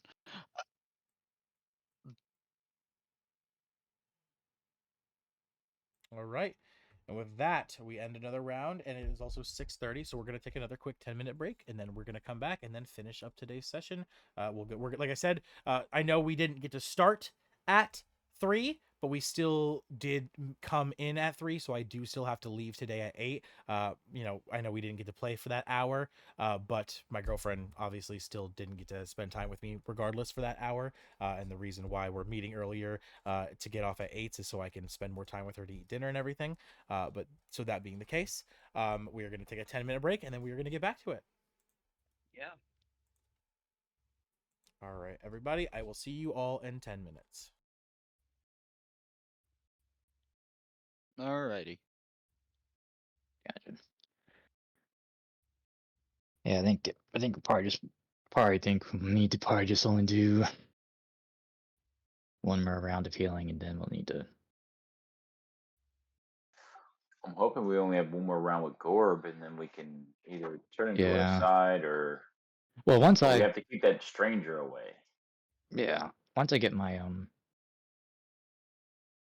well, now that I got my slots back, I can definitely do some solid damage. Because he's weak to lightning, so 4th level call lightning. Yep.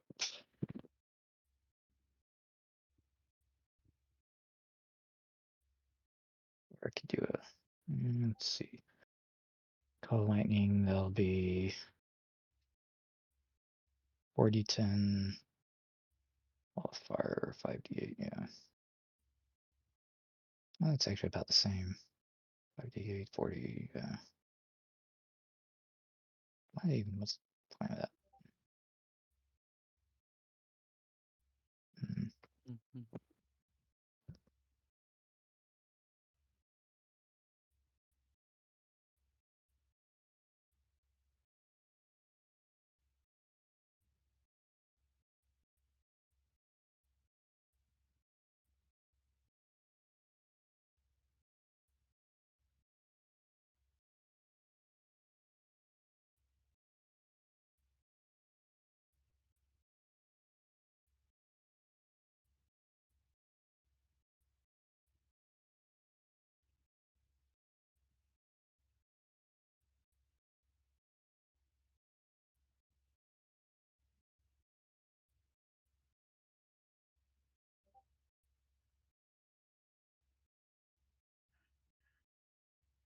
Sometimes we use this time to create battle strategies or whatnot.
Tired already.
All right.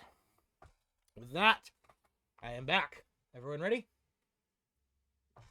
I'm Yep, here. I'm still here.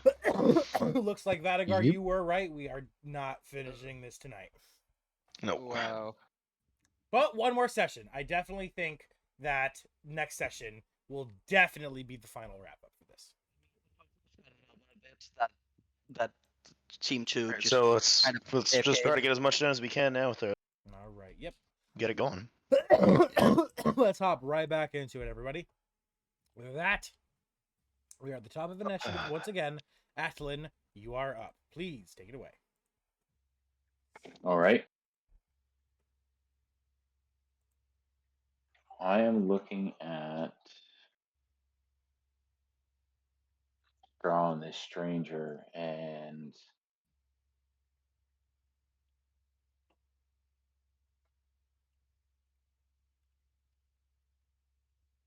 let me look up a spell real quick.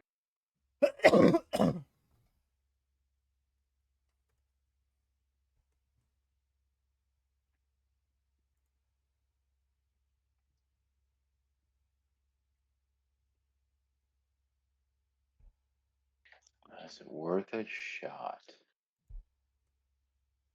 So it's been a while. Can you remind me? We know out of character that the stranger is there to try to heal Gorb to prevent him from going into the No one ever cave, said. right? No one ever said to heal him. He's there once Gorb starts to get bloody. He's gonna try to jump in to assist Gorb. Yes, To correct. Like he was. assist him. The whole thing was he was staying out of the fight until it looked like He Gorb was starting it doesn't to lose. necessarily mean that he won't attempt to heal Gorb. He very well might do that. You shouldn't not expect that. But assist means like he intends to keep Gorb Not in what we this were state. told. Yeah, it's something along the lines is he's gonna help Gorb. When he see Gorb's in trouble, he's gonna help Gorb, which could mean he goes to heal Gorb, could mean he just starts fighting with Gorb. You don't know. All You you've mean been he's gonna told. go help us free him? No, that He definitely doesn't not. know anything about that. No, he has That's only I know yeah, that. no, yeah. And then I told That's you what I guys mean. not to I kill know, him. I know. And so that's why I'm trying to, because it's been like a month. I'm trying Yeah. to refresh my memory of to what the context was as to I know we want to try to maybe save Gorb and get him on our side, but I don't know how the stranger is going to affect our goal. So, All we know 'cause is he's now an right enemy now and I'm we need to thinking, kill him. should I banish him? You could. You could. Yeah. Not a bad idea. It's a saving throw. All right. Fearing for Straw's safety and our objective being a failure, Atlin turns.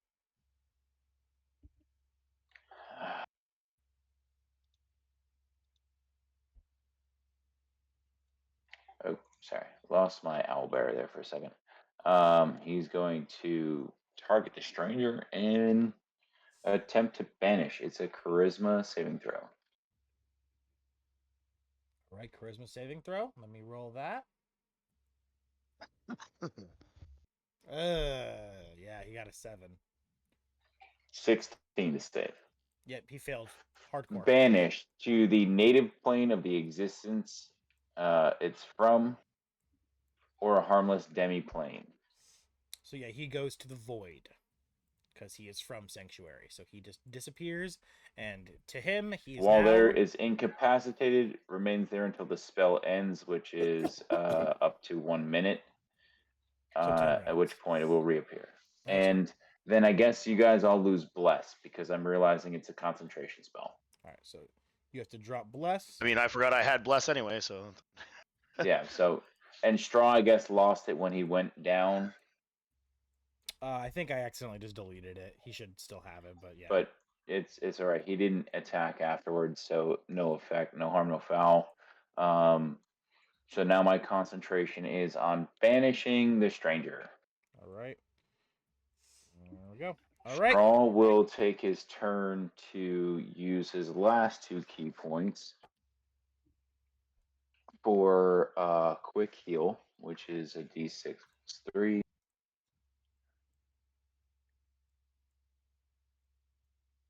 He heals max 9 hit points, and he is going to spend one more turn. He's going to move a little bit closer to the entrance over there, but try to stay in Outland Circle one more time for that extra temp HP because he already lost what he had. And Outland will back up, which will keep everybody in a circle. Again, he's flying, so he's not. He's not affected by any like difficult terrain or whatever. Yeah, gotcha. All right. And that ends it. So That brings yeah, us I'll just roll my to- temp HP and you're good. All right, that brings us to Vanaga.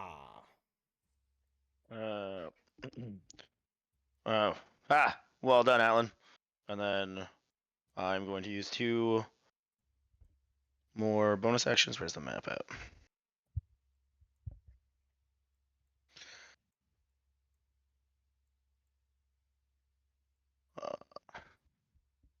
I'm going to use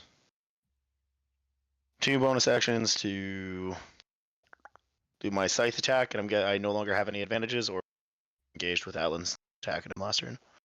Yeah, he no longer any advantages. Okay.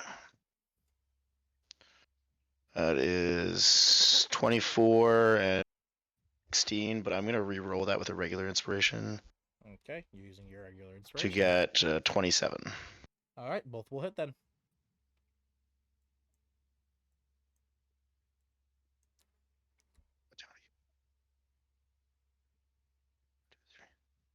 This is going to be plus 10. 63 points of damage, and I'm going to be like, what, you're too scared to attack me back? Try to intimidate. Oh, I'm going to eat you.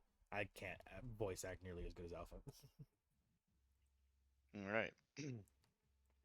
Do I need to roll intimidation or no?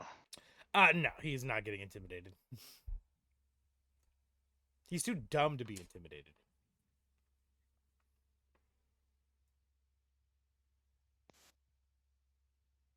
Yeah, but well, I mean that but it shouldn't be too dumb to be intimidated. He should be easily goaded if he's that dumb. You should, because like dumb people will be easily goaded into attacking someone. I would think because they're not smart enough Oh, to realize. he's definitely gonna attack you for it, but he's not like intimidated by it. Oh yeah, goading him into attacking you and intimidation, two very different things. Okay, so, and then, I'm going to pull off the last star from my robe. It's the first time I've used all of them.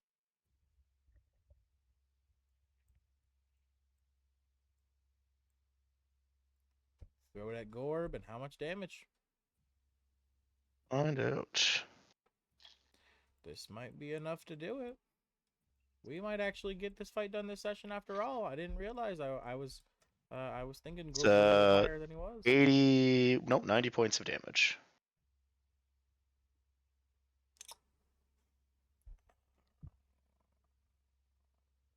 Riley should really attack before he goes into that hallway, if he can. I would prefer it actually not, because then I could actually do the mind thrust on him at the start of next round. Yeah, I guess you could. Yeah, if you wanted to. Yeah, because we're not trying to kill Gorb. We're trying yeah. to reduce him. Yeah. I know. He's almost that bloody. He's like, but he's not quite there. So, all right. Like if I roll a funny die. Nah, not that close. It's like Okay. Riley's attack close. Riley. Well, Riley also knows our friends are in trouble too, so he's trying to get over there. He knows his short little legs don't take him fast. All right. As soon as you enter that little off section, it goes right in, so you're good. Yeah, but I still had to fucking make it. How many turns? Like, see, like how much turns it's gonna be to actually get there from there. He moves 50 feet a turn. It's gonna take him to get into combat range, like 3 more turns. That's true. All right. Well, now that they're over there, they both enter Group 2's initiative. So now Mortem just now goes on Godak's turn, so I'm getting rid of Godak off of the initiative tracker. Okay. Did Straw move on your turn? Riley now Straw goes on Alan's turn. No, I was asking Alan if he used Straw's movement on his turn. Oh, I don't. Yes. Remember, this map is not to great scale, so it actually maybe I need to took reload it 100 feet again. of movement to move him to where he was and use his key points to heal. It's not that it's not to great scale. It's just that this area is this big. It's like double scale or whatever. Yeah. You got like every one of those. It seems like normally 10 feet of movement is actually 20 or 30 feet. Yeah, exactly. It's because it has to be made for the size of Gorb. Like Gorb is giant. Like for example, this is a good way to put it. Like you see these archways over here, like right over here, that y'all you kind of went past them at the stairs over here. Yeah, these archways are as tall as Gorb is. So that is a 60 feet tall archway, because they have to be big enough for him to get in there. So that's what I'm saying. That's like for scale. That's how you can tell. All right. Let's see here. Okay, got both, and now Riley now goes on your turn with the Reist of Adagar up there. Gotcha. All right. Yep. And that is my turn. That ends your turn, which means Gorb is now up, and Gorb is going to take his big old hammer, and he's gonna attempt. Can he actually take his hammer down on you? Are you within 20 feet of him now? And he can't move, can he? Nope. Action. Nope. Son of a bitch. Oh well. The cannon does poison damage though, and that. Fuck! I hate you. Right, I try to build myself as a tank, and you always refuse to attack Badagar. Yeah, because you're the tank, and it's useless to attack you first. Tank is supposed to be the start of our attacks. I know, That's but the whole point of being a tank. and you're doing it really good right now, and I hate it because he has every reason to attack you because you've goaded him. Can't reach you with his hammer. I've been talking shit to him every time I hit him. I'm just flying in front of his face like a little fucking gnat, talking shit to him and dealing out massive damage. Well, you're not in his And face. he's trying to avoid attacking me. You're not in his face. You're fucking 25 feet away from him, and you're nowhere close to his face because he's 60 feet up, and you're only. But I'm also in the air. You know what I mean? You're only 10 feet in the air, though. and he's 60 feet tall. Is what he's standing in not depression? I mean, like by 5 feet, so you're like 15 feet compared. Like you're 10 feet off Okay. that little thing, but that thing's only 5 feet tall. It's not like it's a pit. It's like I said, it's a makeshift barrier. Like the arena is like fences Okay. and wood. It's not Okay. very good. Well, Alright. for flavor's sake, I haven't been using my move in my turn. I'm just flying around, like back and forth, goading him. Alright. Well, you're not doing that either, because if you were flying back and forth, you'd be activating opportunity attacks. So you're I wasn't within his melee range. That's what I'm saying. That's what I'm saying. You're only 5 feet from his melee range. So if you flew even 5 feet closer to him, Well, you would be talking getting side to smacked. side. But anyway. Yeah, I'm that's ta- what I I'm was talking, like, saying. side Yeah, to side you're not as a flavor thing, Yeah. and not like actually. Yeah, you're just kind of fucking. Anyway. You're at a distance, goading him, just barely out of his reach. Fucking. Yeah, I can't. Yeah, I'm just barely out of. I mean, I guess I could have him throw the hammer at you, but then he's out of the hammer. He's dumb. Can't reach you. He's gonna throw the fucking hammer. You know what? Fuck you. Not gonna attack me with his gun. His gun's poison damage, and he saw it does nothing to you. Is he smart enough to realize that? Yes, he's definitely smart enough to see that he shoots you with a cannon, and it does nothing to you. He's not gonna shoot you with the same cannon. He's dumb, but he's not fucking like he's not blind. It's not -8 wisdom. His it's close, but not that low. Even throwing the hammer, I don't think this is gonna hit. Let's hope. All right, roll. With your fucking bullshit, you'll probably raise your AC as with a reaction or something. But let's see. Does a 22 hit? He Let's see. He throws his hammer at you. It would if I didn't shield. Yeah, that's exactly what I just said was gonna happen. Happens. I still have all my first level spell slots because you never attacked me, so it's not like I'm running out of fucking Well, shields or anything. I'm gonna roll a luck die to see if it bounces back and goes back to him, since it bounces off of you with your shield. That's nowhere near high enough for that to make sense. So nope. Okay. He throws his hammer at you. It hits you, but of course you suddenly activate a magic shield, and it makes the hammer bounce off of you and go flying. And sadly, it does not go flying back to Gore, but rather it just like goes flying and lands. I'm gonna pull down my eyes, stick out my tongue, and start slapping my ass. Like, he can't hit me. God fucking damn it.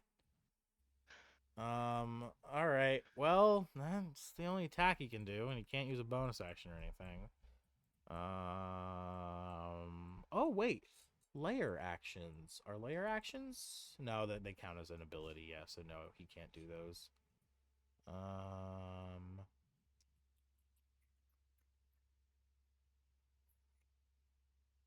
Thing relevant to the game. I didn't hear you because my remote is being stupid. No, I'm just trying to figure out what I want to do. Not really much it can do.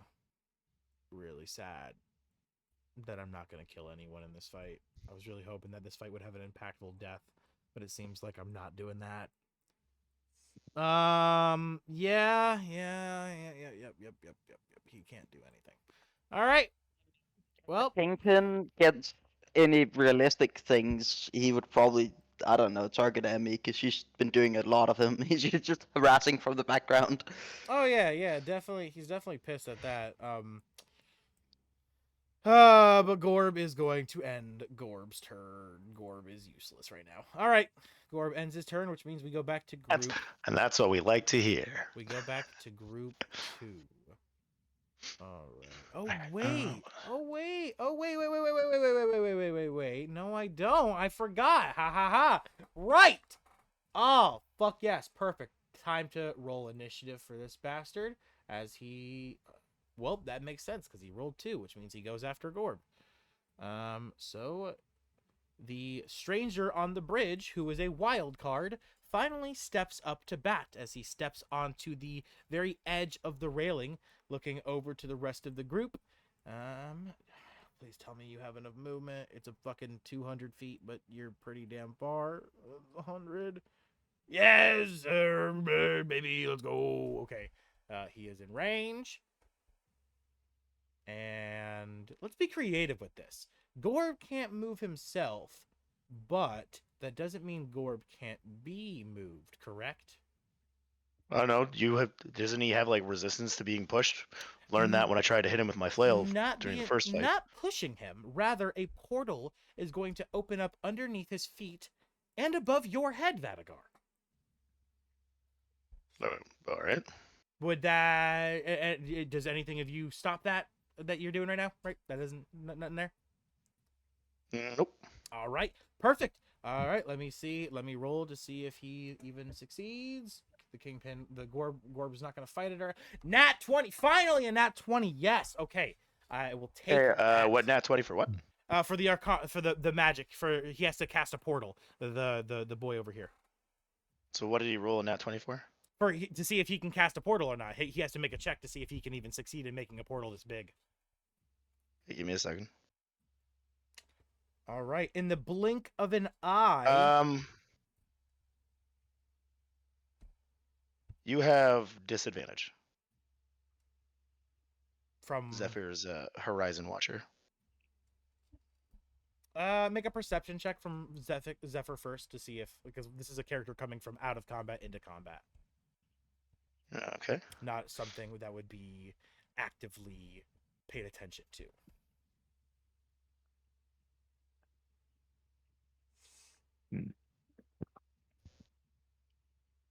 That's a 15 plus 2, it's 17. Yeah, okay, I'll take it. All right, let me roll again. Yeah, okay, he's still, with a 14, he still has enough of a modifier to make it. So he does still succeed. Not a nat 20. Still, yeah. Well, I mean, it's not like it does extra damage or anything on a nat 20. It's just, it's the first one I rolled. That's good. Actually, it's the first one I think I've rolled all night. So. No, you rolled another one, but it was also at disadvantage. Yeah, I think. Yeah, you're right. And it makes it up for the other session where you rolled 4 back to back. So it's. That's true. That's fair. All right, so a giant black portal opens underneath Gorb, and Gorb just like, huh? What the? And in an instant, he just falls through it, just disappearing. And Vadagar, you wonder where he went. And it's suddenly when you see a shadow casted over you, you look up, and about 100 feet into the air, a portal has opened, and Gorb begins to tumble. Make a dexterity save.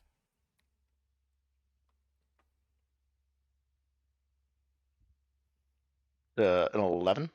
That will fail. That is an 18. Let's see. I should roll against this to find out for sure rather than setting just an arbitrary number. All right, roll d20. Go. Plus the modifier. I'll just do his basic. Any modifiers to the d20? Unfortunate. Yeah, but it's still. Oh wait, I mean I did too. Still. What'd you roll? 18. 18. Fuck. You son of a bitch. All right. I mean, I'm also nearly out of inspiration dice now at this point. You Used up so many manage to avoid it as Gorb comes tumbling down. You dodge out of the way, and you hold on. Let me move you. Okay. Gorb squashes the giant the giant wooden crate you were standing on, the 5 foot by 5 foot wooden crate, and it just crumbles underneath him. As you barely manage to duck out of the way. As a how much damage does he take from dropping 115 feet? 115 feet. It's 1d8. Or is it d? It's 1d6. 1d6. Yeah, it's a d6 per 10 feet with a minimum of 10 feet. So that is 15 total. 48 ones. Right. And then did he exit Atlan's circle and re-enter it, meaning that he takes more radiant damage? Yeah, he would take the 18. Which is 36. Yep. And then at the start of his turn, did you mark down the 36 from him starting the turn there? Yeah, that was already handled. Okay. That was before he was getting close. And the 18 is going to go straight to straw. Okay. let's see here. All right. And with that, no. Oh my god. Did that make him bloody? Because if that doesn't make him bloody, there's no way Riley's 1 bloody. HP away. Ah, that's fine. 1 I'll roll a funny die. HP. Oh, no, you will not. I will let Zephyr bite his ass next turn. All right. That will not end the stranger's turn, however. The stranger who has entered combat that uses their bonus action. That was a good use of a bonus action. Very smart. Good job, DM. Let's see here. Now, with their actual action, I don't think they even have any spells that can reach you, though, however. Yeah, y'all are all like 230 feet, 235.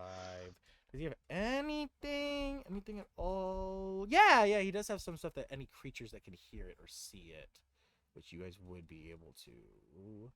But none of it's really gonna be useful. Fuck it. Oh, perfect. Yes. Any creature who has recently passed through his portal, as an action, he can then heal them. So he's going to drop some healing on Gorp. It's not a lot, however. 5d12. Well, not 6d12. That's incorrect. Well, one of those was a 1, so I'm just going to take away one of those ones. 35 HP Gorb gets back. So now actually you need to do 36 damage to get him to half. All right. And that will end the stranger's turn. All right. That brings us to group 2. Yes, group 2. All right. Group 2, top of initiative. And that means we are at Godak. So Godak and Mordum. You get to now control both you and Mordum. Gotcha. Go ahead and do Mortem since that's the easiest thing to do right now. So movement. Gonna dash again, so another 120 feet. That'll be roughly For the viewers who are curious, that mage who opened that portal, the way that area. it's a homebrew ability and everything. Most Alright, of my stuff's homebrew. But that is he is a portal mage. He comes from Emmy, you're still looking low health wise. he comes from the multiverse like the rest of the adventurers does. He was pulled, but he works for the dark mage. Depending on if we want to wake him now, like I can go, but like I can heal myself.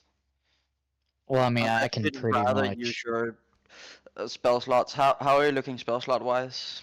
Well, I use my leaves, which it'll be something I can explain later. But the rest, Fatigar and Outland though, what it does basically, I have similar to the mana potions that were talked about.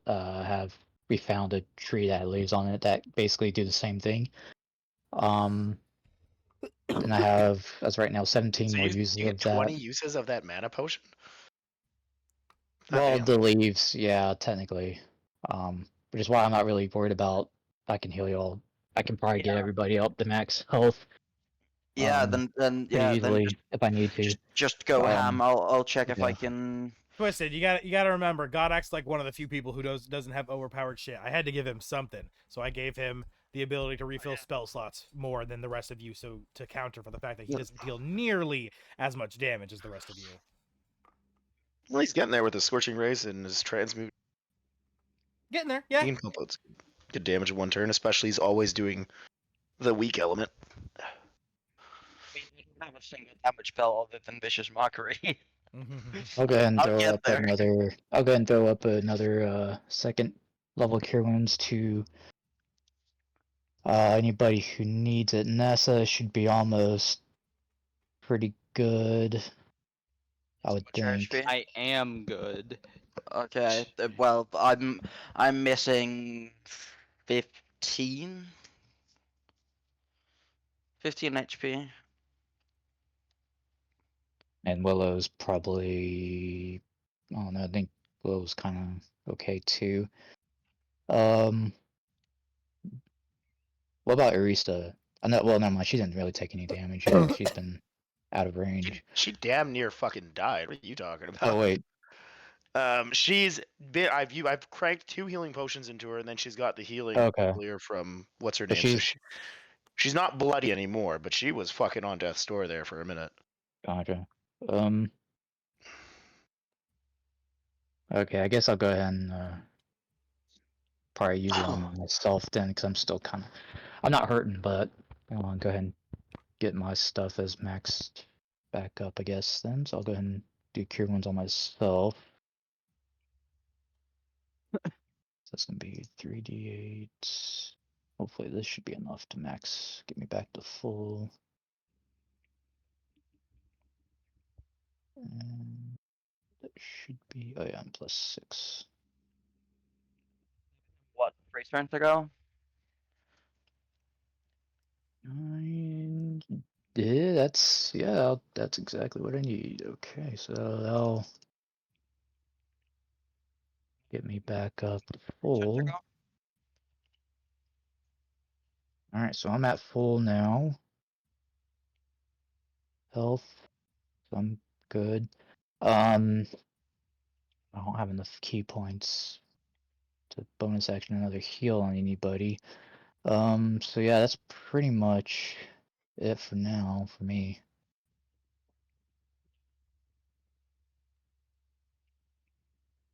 All right, and that ends your turn. Yeah, because I already moved Mortem, so yep. Okay, that brings us to Vadagar. Irista and Riley now act. I will move Riley first. Very well. So Arista is going to go over to that mage's body and check it over for any sort of useful items or loot. Kilkari's is Godek, or not Godek. Nessa found the only thing that was useful on Kilkari's. I thought Nessa did Oliver.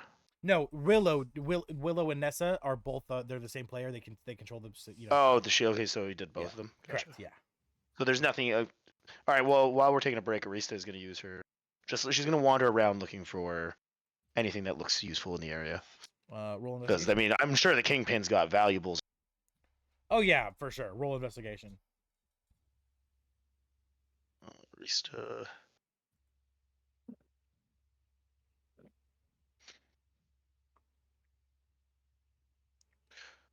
It's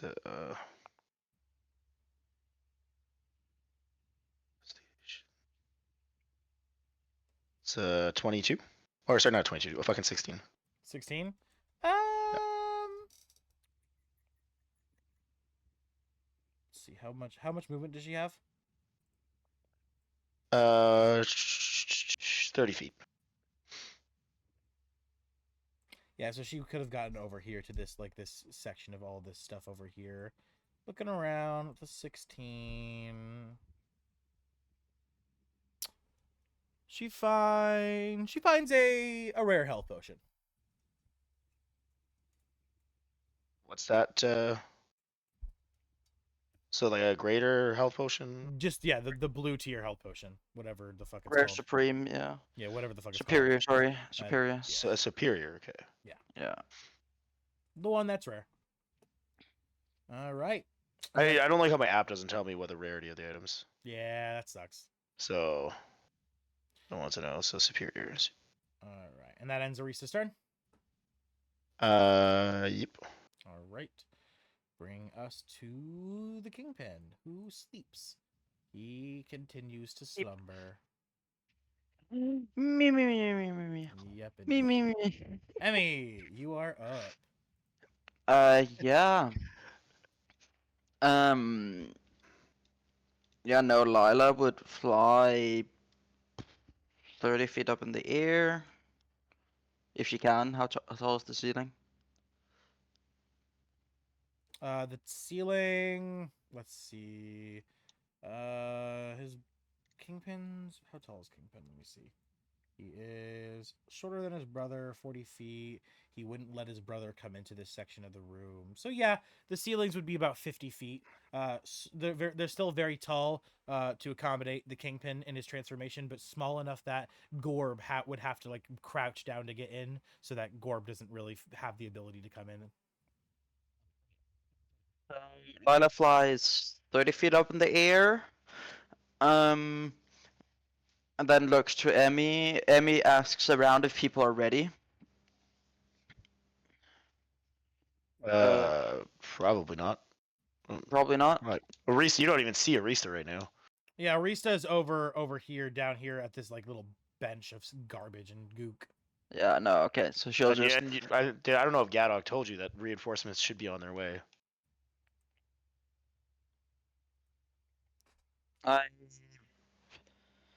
Yeah, okay. Yep. So we just wait for reinforcements. I will cast a.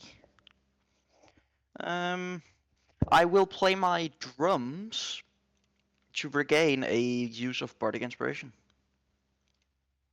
Okay. And that is it for you? That's my action, and as my bonus action, I will then. As my bonus action, I will then give it to Gadok, All right, perfect. the bardic inspiration. Nessa. Nessa, That is you are Nessa. up.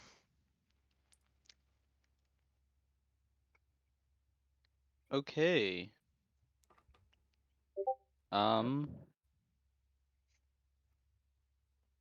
Don't is Kingpin still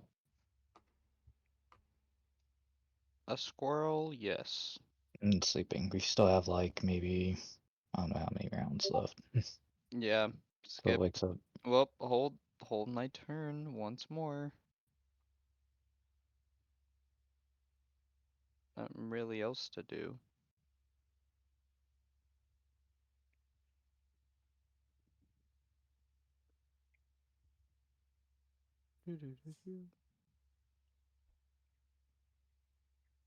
Hello. Hello? That's it, right? Yes. All right. Yeah. All Just right. hold my turn. Another hold action, ending that, which brings us back to group 1. Atlan, I think it's about time for you to bloody this bastard so Vadagar can mind thrust him.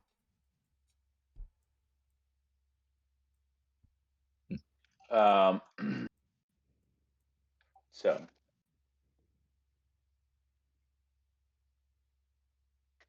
I am going to cast the cantrip Sacred Flame on Gorb.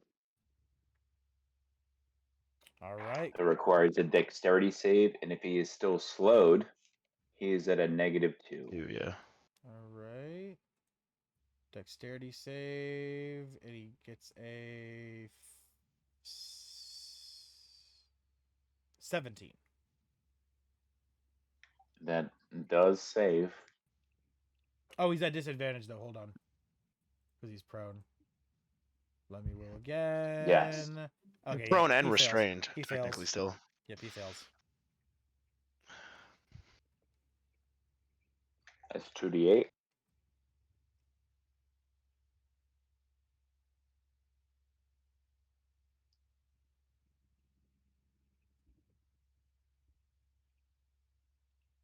I guess that's 20 radiant damage, right? Because it's doubled.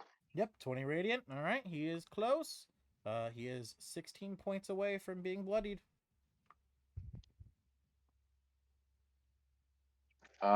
Would Straw have advantage because Batagar is in combat range? Yes, yes, he would. So Alan will use his free action to say, Straw, throw some darts, finish this fat fuck. You just hear And you just hear Straw, Gorb say, "Hey, I'm not fat. I'm fluffy." that's fair. I mean, he is under a curse, so I'm not trying to judge him as a character. I'm just, trying to be quick-witted. And he's That only gonna hurt have my two. feelings. He has 2 darts because I'm not using any Key key points. points. So Vadagar gives me 1 extra dice, right? Correctamundo. So the first attack is an 18 to hit. All right. He is prone, and I'm using a ranged weapon. 18 to hit. will Yes. not hit, sadly.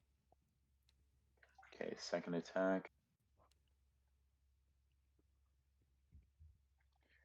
19 to hit. 19 will hit. All right. That is a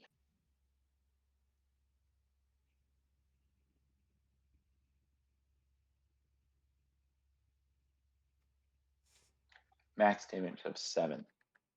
7 total damage. All right. He is It's piercing 9. damage if that matters. He is 9 away. Oh, damn it.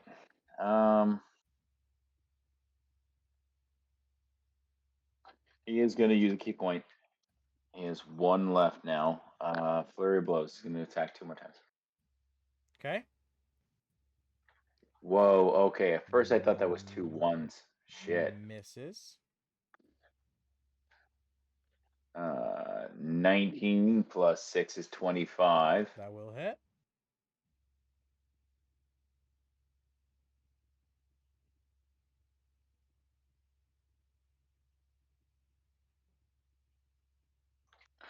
Five piercing damage. Okay, he's 4 away.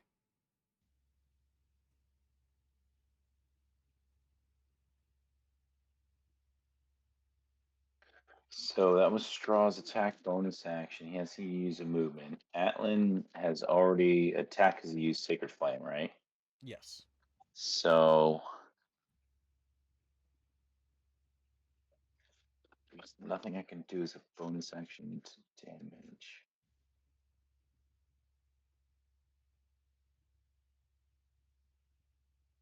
It's an idea for the future. I wonder if I can use a action or bonus action is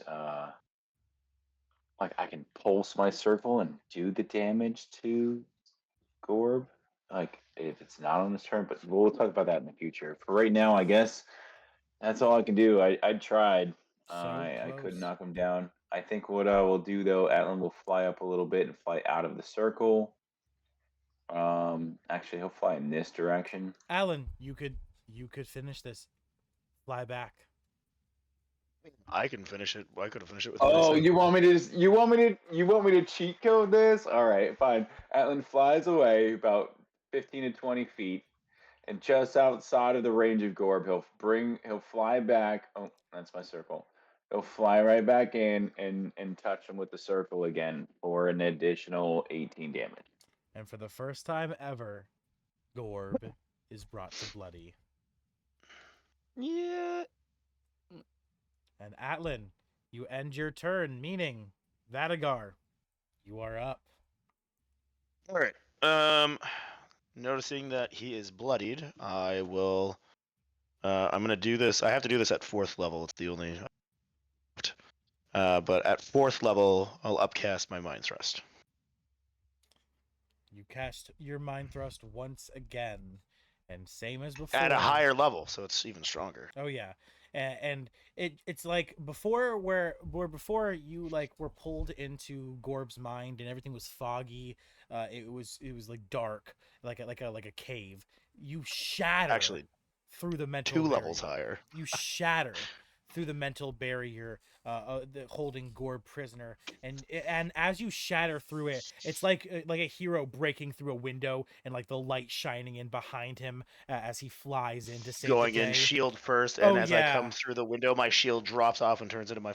Oh yeah, you break through, and then suddenly you and your father land hero pose on one knee. You both stand up, looking behind you, the light shining in behind. Gorb looks to you on his throne Again, of high five. bones. Yeah, he looks at you impressed. He kind of he slow claps, clap. I don't know if you can hear it. My fucking mic doesn't catch it sometimes, but he slowly claps and he looks to you impressed. Wow. I did not expect you to do this so fast. Well, very well. Look, not even a scratch. You are very impressive for a dwarf. Not many creatures of your size and stature can accomplish what you have done today. Now, are you ready, my friend? Let us break me free from this prison. As long as you keep your word. Fucking, I don't know. I'll do it. He pulls from his chest his own very heart, ripping it from his draconic body, holding it in front of you. He asks you for a fragment of your hair. What? He asks you for a piece of your hair. Piece of my hair. Correct. Can I ask him, why do you need a piece of my hair? To prove to you that I will abide by this vow. And what is this going to do? This isn't some way to try to get me to be a slave or some shit, right? No, no. In fact, it is somewhat of the opposite. As I tie a small strand of your hair around my heart, it will put into place a vow.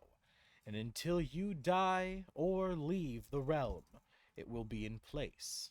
Meaning, I will follow my word, and I will hold a truce and help you fight this dark mage until you have found your way back to your home. After that, this realm is of none of your concern, and we'll go back to being my territory. Suppose that'll do for now, but so just out of character, because we've already passed like insight checks that he is rage Oh over yeah. over the name, so it's like I don't need him to vow that he's gonna do his own. What I feel like I remember was that um I told him not to harm innocents or whatever, right? Yes, and he said he would keep the peace until the day that Gotcha. you leave or you die. He will. This pact will be kept true. Okay, so do I need an insight check him? Can I tell if he's No, he has not lied to you Okay. about a thing so far. for the sake of brevity? I just Yeah, didn't. it's no, alright. yeah, he's being I'm, fully. I'm trying to honest. make sure I don't fall into one of your traps. No. And okay, well I'll do it. All right. And you pull off a piece of your mohawk, and in an instant it's pulled from your fingers like by a wind, and it begins to drift, floating effortlessly through the air until it comes within distance of his heart, a few centimeters, and it begins I will to wrap I will around cut it. one of my braids. You cut a full braid off? Oh, okay. Damn. You cut a Yeah. full braid off. Yeah, and the same thing. It flies over, floating through the wind, and then your braid gets within range of the heart, and it begins to wrap around the heart, forming like a ring. And it's your braid like singes on each end, like creating a halo wrapped around his heart, and it tightens. For reference, if anyone knows the myth of Sun Wukong from the Journey to the West, the headband that he wears, it constricts around his head, essentially, creating a kind of like a bind. His hair is doing the same thing. It's creating this crown, and it's wrapping around Gorb's heart, and it's tightening, creating a kind of like an indent. And Keep as in this, mind, Gorb, there's not much hair in the world stronger than a dwarf's beard. a hearty chuckle as he plunges his heart back into his own chest and then pulls his hand out, the wound instantly sealing. And the fat dragon, rises from his throne of bones, and slowly, with his stubby legs, he walks over to you, and he puts out his hand, and like lowers himself down so you and your father can step into his palm. Will do. And you both stand into the center of Gorb's hand as he raises up, and he turns facing the black void that now has a large hole cracked into it. You've already done damage to the curse. And he says, "Now, all of us together, we focus our magic and we blast it with everything we have." So I need an Arcana roll from you. Use your charisma modifier for it. Like my spell casting modifier. Exactly, yeah, your spellcasting modifier. Your father is going to roll a straight d20, and Gore will be rolling a d20 as well. Do I add my spell casting on top of my arcana? No, it's just your spellcasting modifier. It's like a spell attack roll. My bad. That was just bad wording. Gotcha. All right, your father. D20. This is from my father. I don't know what his modifier would. But he'd probably, as an enchanter, he'd probably have a pretty high arcana. Oh yeah, I'm gonna give him a 5 at least. So a 19 for your father. Okay. Now I'm gonna roll Gorb. Gorb rolls a 16 plus his modifier of 10, 26. And that's 19 from me. Oh yeah. Altogether, you unleash a barrage of magic attacks, just unleashing blow after blow on this black wall of abyssal energy, this curse locking Gorb away. And with each hit, cracks of it fall to bits. Just piece by piece, it all begins to turn to dust until Gorb is bathed in the light of the real world. And suddenly, you find yourself back in your body, Vadagar. In front of you, you see Gorb begin to spasm, twitching, violently shaking as if he's having a seizure. Back and forth, his entire body rocks as you hear his dumb voice. What is happening to... What? Where? Who? As he begins to become more eloquent, speaking more sophisticated as his body begins to change. His size stays the same. His height and his overall body mass is the same. He's still 60 feet tall, but his skin begins to change, becoming leathery, turning deep crimson red. Some sections turning a bright blue as he becomes his true form. Gorb disappearing, and in his place, Gorb's true form appearing.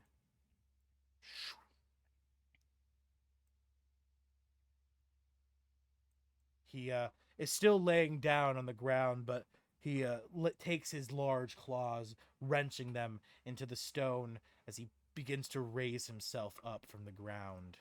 Looking around, he sees his surroundings. Ugh. What is this filth I find myself in? Looking in front of him, he This is the sees... Outlaws' Refuge, where you've been sitting here eating anyone that defies your brother. And as I say that, I'm holding up my hand. My scythe comes flying back to my hand right them. It goes flying back to you, and it shrinks in an instant, going back to the size of a toothpick, disappearing into your inventory. And he looks down at you, a little surprised. Ah, Brother Vadagar. So I am in the Outlaw's Refuge, you say. Feasting on the We don't have. enemies of my Remember brother. what you said you wanted to heal your brother. We probably don't have much time. My friends are in trouble. Get going. Ah, very well. We can talk after. Lead the way. And with that, have I used any of these yet? Where is it? My Misty Step. What a great idea. I've used my main Misty Step, but I'm going to bonus action twice to use my first level spells up. And where's the movement thingy? So I just disappear, reappear here, disappear again, reappear here. And then I use my actual movement.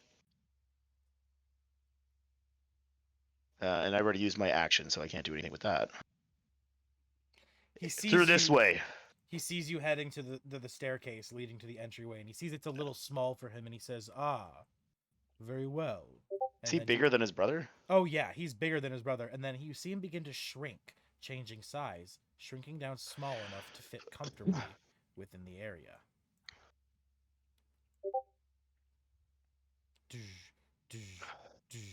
He follows behind you, Vadagar. As the rest of you all do, you all see this happen in front of you. What do you guys do? What do you guys say? Wait, who sees this happen in front of them? Everyone. Atlan, Straw. Atlan Basically and just Straw. Atlan and Straw. Atlan and Straw. Just Atlan. Atlan and Straw. Oh, as we're running, I will shout out, he's on our side. He's bound to me until I leave.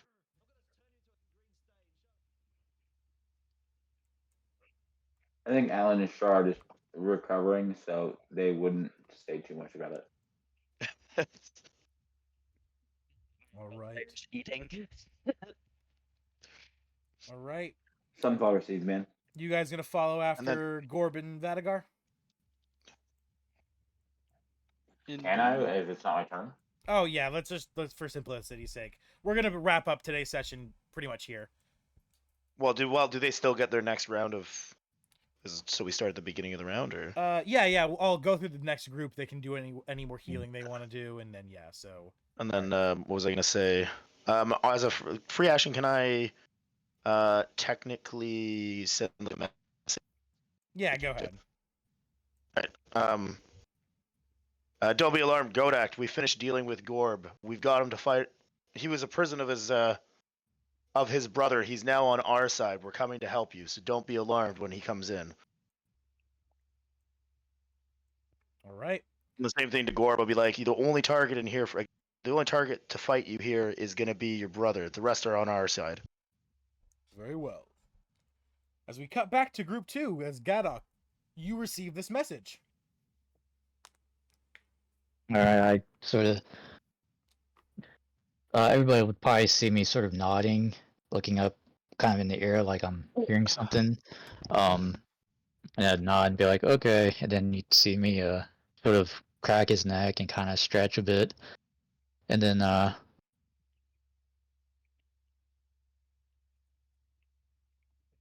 right, so change of plans.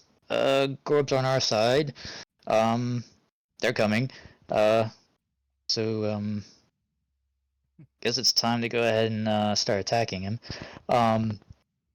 And so for my case, so what I'm gonna go ahead and do is I'm actually gonna do a hold in action, but I'm gonna hold a 4th level call lightning, Okay. and I'm holding it till the polymorph and stuff drops. Okay. So as soon as someone else attacks him to drop the HP to get him to come back out of that, I'm gonna drop a call lightning on him. Make sure to write that down in your notes because the actual fight will take place next session. Gotcha. We're gonna end. Yeah, this I was gonna say. episode. So for the sake of brevity, can we say because it shouldn't take us more than the spell's duration to get there. Oh yeah. Yeah. If y'all dash, y'all should get there in like. And then like he'll be asleep sure for six more rounds, and Yeah, then so we he's should all do that. polymorphed for an additional 90 rounds after that. Yeah, because it's what, an hour? Yeah, it's an hour, yeah. Concentration spell. Okay. As long as And no one steps on Lila, it should be good. while I'm running, DM, I'm finally going, for the first time ever since I've had this thing forever, I'm going to chug my potion. Your mana potion. My magic restoration potion. All right, you chug your mana skin. Very well. Good job.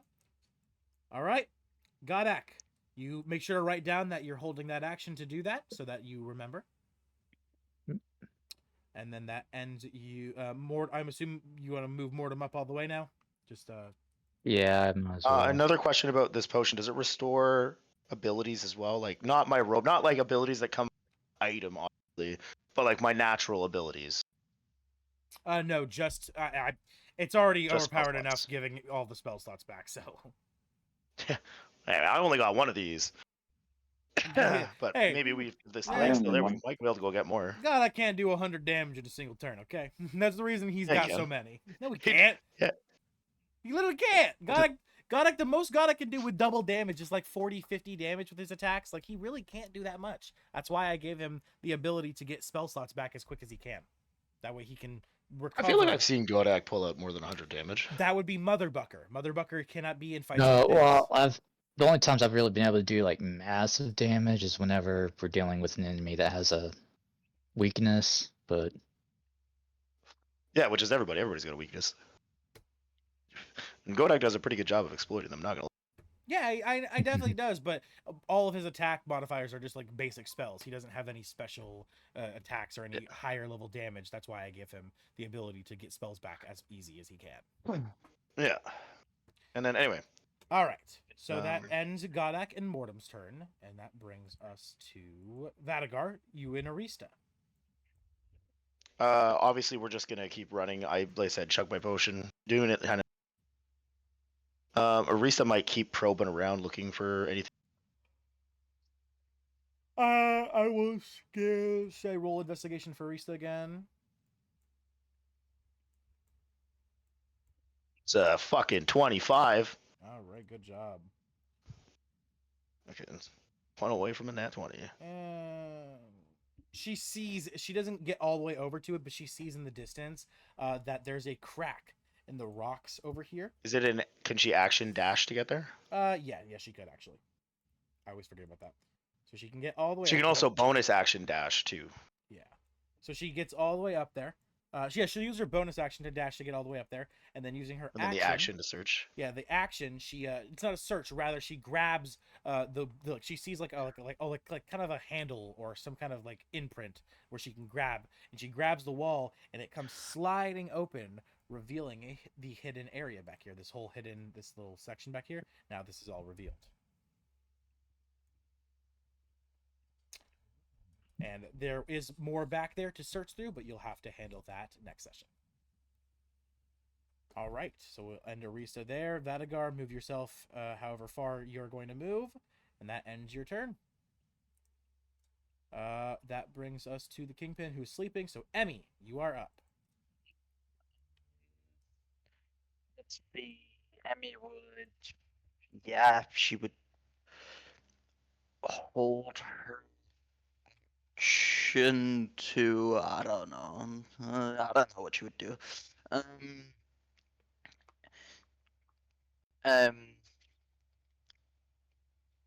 No, she wouldn't really do anything. All right. Hold action. You're gonna hold any action, whatever. If you're gonna hold action, just write it down for me, okay? I got Yeah, I'm a not gonna question hold for action. you. I can't hold anything. Vadagar, what's We up? sent Riley running ahead of time, and he's just seen me past him. Yeah, you did. He doesn't say anything. Riley, he's fucking surprised. He sees you as you run by, and he how the fucking shit? What the Yeah. what? And then he turns around and he sees the dragon. Sup, Riley? Don't mind the big dragon. He's on our side now. The big dragon. Holy shit on a fucking stick!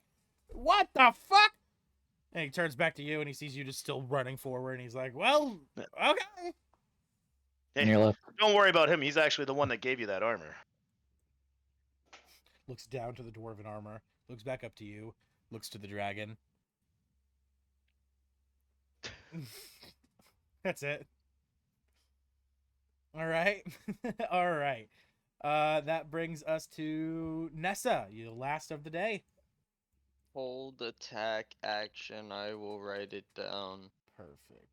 I feel Perfect. so bad. Nessa, of all players, really did not get to do much of anything for today's You're session. really sorry, Nessa. I'd rather that happen than roll low on I rolled 2 nat 1s back to back.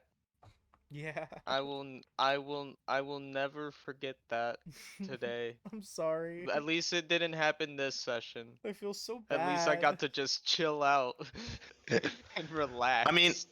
I mean, on the bright side, we were able to get reinforcements to you guys. You guys were not faring so great before the whole polymorph thing. That We're is very soft. true. Oh, That yeah. polymorph was so clutch. Yeah, I'm not I even don't gonna know, lie. man. The A king... couple nibbles on my toe and I could have been down. Yeah, I'm not even gonna lie. The Kingpin hasn't even hit 3/4 health yet. Yeah. And he Oh, still had wow. legendary resistances. I think it was only because the DM had to go that he just let that slide. Yeah. Well, Yeah. alrighty. Yeah. All right. And with that, we Uh, have reached the end after- of another session. Yeah. After this, we're just gonna have a whole session of downtime. After this, we're looting this whole fucking place. Oh yeah, for sure. Yeah. But the Oh, question yeah. is, what are you gonna do with that loot? Because there's also a whole civilization of poor, starving individuals out in the Well, refuge. I was gonna say this is something that I think we might have talked about after you Ben can. was that we were probably gonna use some of our allies to council to run this place.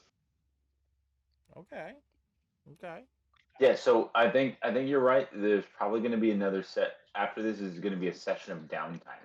Yeah, probably. Yeah, it's gonna be fucking lot of RPing and figuring stuff out. All right, guys. With that, So all you watching, next session is going to be less combat and more of us all interacting with each other in the world. Oh yeah. And with that, everybody. Which, if you're here to see a story, that will be the fun part. Because this has just been numbers. This has just been numbers. Yeah.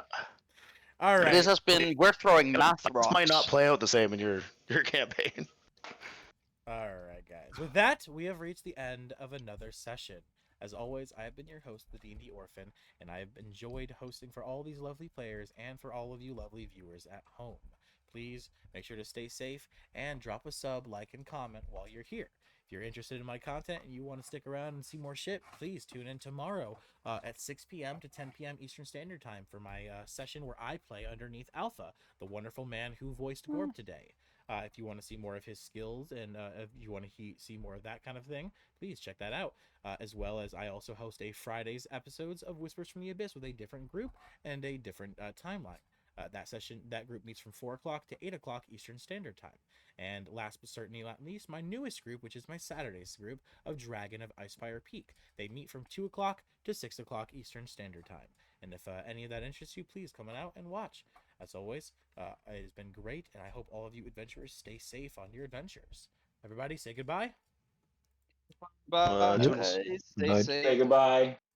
And once again, thank you to everyone who donated. King One, Corrupt Falcon, Nick, Atlas, and everybody else. You are all amazing, and we love you so much. Peace out, you guys. Good night, everybody.